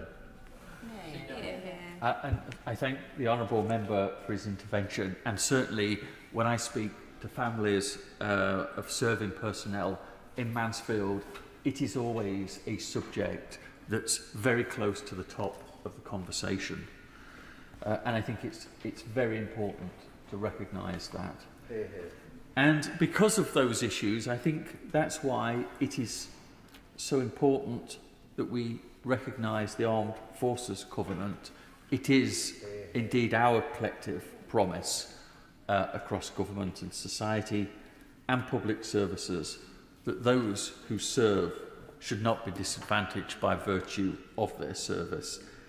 Not just a principle, but something that is important to be recognised in law. But this can only be effective if those in positions of responsibility understand and indeed implement it properly. That's the reason why earlier this month, on the 4th of June, I was proud to host the first ever all-party parliamentary reception for the Armed Forces Covenant here in Parliament. The event was held in partnership with the Royal British Legion and the Ministry of Defence Covenant team, who do absolutely outstanding work in supporting veterans and promoting awareness. And I want in this House to formally put on record my thanks to the Royal British Legion and the Minister for Veterans and People for his attendance at the event. And the aim, Mr Deputy Speaker, was really simple. It was to help members of this House and their staff members better understand how the Covenant operates, the support it provides, and how we can use it to serve our constituents more effectively. And it's very encouraging for me to see members from across the House and across the political spectrum in attendance, absolutely united in their belief that no one who serves this country should face those types of barriers when their service comes to an end. So, Mr Deputy Speaker, Armed Forces Day and Week is not just about parades and flag raising. As important as this is, it's really about us recognising and reaffirming our commitment to the people who defend our freedom day after day after day. And as we rightly thank our armed forces today, let's also recommit ourselves in this House to ensuring that their support is matched by our support, that their sacrifice never meets silence, their families are never left behind. So let's move forward on this day, not just with gratitude, but with purpose. Thank you. Sir David Davis. Thank you, Mr Deputy Speaker. It's an honour to speak today ahead of Armed Forces Day, a day not of pageantry, as the Honourable Gentleman from Mansfield just said, but also of principle. And I congratulate the government on, as it were, reinstating the pageantry as well, which is a good thing. And it's a day to recognise the men and women who both serve and have served in His Majesty's Armed Forces, the quiet professionals who carry the weight of our security, often in silence and too often without thanks. We owe them and their families, as we've heard, a debt of gratitude that we can't ever really pay. But gratitude alone is not enough. And as the Minister said, only a quarter of veterans really feel that their service is properly recognised. And there's a reason for that, and I'll speak plainly about it, and I hope the Minister will not take it as partisan. I hope he'll take what I have to say, in what were difficult 5 minutes of listening for him, as a call for action, a call for assistance, a call for help, if he likes. Because as my right honourable friend on the front bench said, there's a shadow that hangs over our armed forces, a political and legal vendetta targeting the veterans of Northern Ireland, of Operation Banner. These men answered their country's call at one of our country's darkest hours. Without hesitation, they stood between the innocent and the terrorists, often literally, often in the way of the bullet. And now, decades later, they're treated not as heroes, but as suspects. The frankly inadequately informed inquest over the SAS-IRA conflict at Clonard was just one incident in which elderly veterans are being persecuted, and there will be many more. We should never forget that terrorists killed 722 British soldiers during the Troubles. The people who carried out those murders have effectively been exonerated by the British state. I don't blame the state for that, it was necessary at the time. But today, we witness a legal crusade against the men who risked everything in the service of peace. Now, this is not justice, it's an attempt to rewrite history. It's prosecution driven by politics, not facts.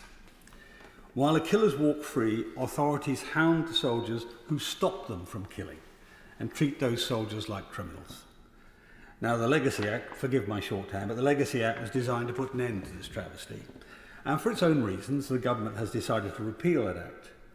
But if it does, and this is important, but if it does not properly replace it with effective legislation, it will hand the initiative back to those who spent decades glorifying violence. And I hope the Minister will pay attention to every detail of that paragraph I've just said, if you do not replace it properly. The government must decide whose side they are on in this exercise. Our veterans, now in their 70s or even later, deserve peace in retirement, not a knock on the door and questions about battles that they fought to defend the public half a lifetime ago. Battles that were fought under orders. Battles that were fought under supervision. Battles that were fought under yellow card rules. And battles that immediately afterwards had close judicial examination of everybody's behaviour to ensure that they obeyed the law in every respect. And often the military police were involved in that. Looking back to the gentleman from Stockton, is it, who spoke earlier? And they weren't always popular in doing it, but it was a necessary part of the process. Not one of those conditions applied to the psychopathic murderers that they were up against. Not one. And I've repeatedly asked the government to end this shameful campaign of retrospective injustice. And I'll continue to ask until I get a meaningful answer and resolution to this running sore of injustice.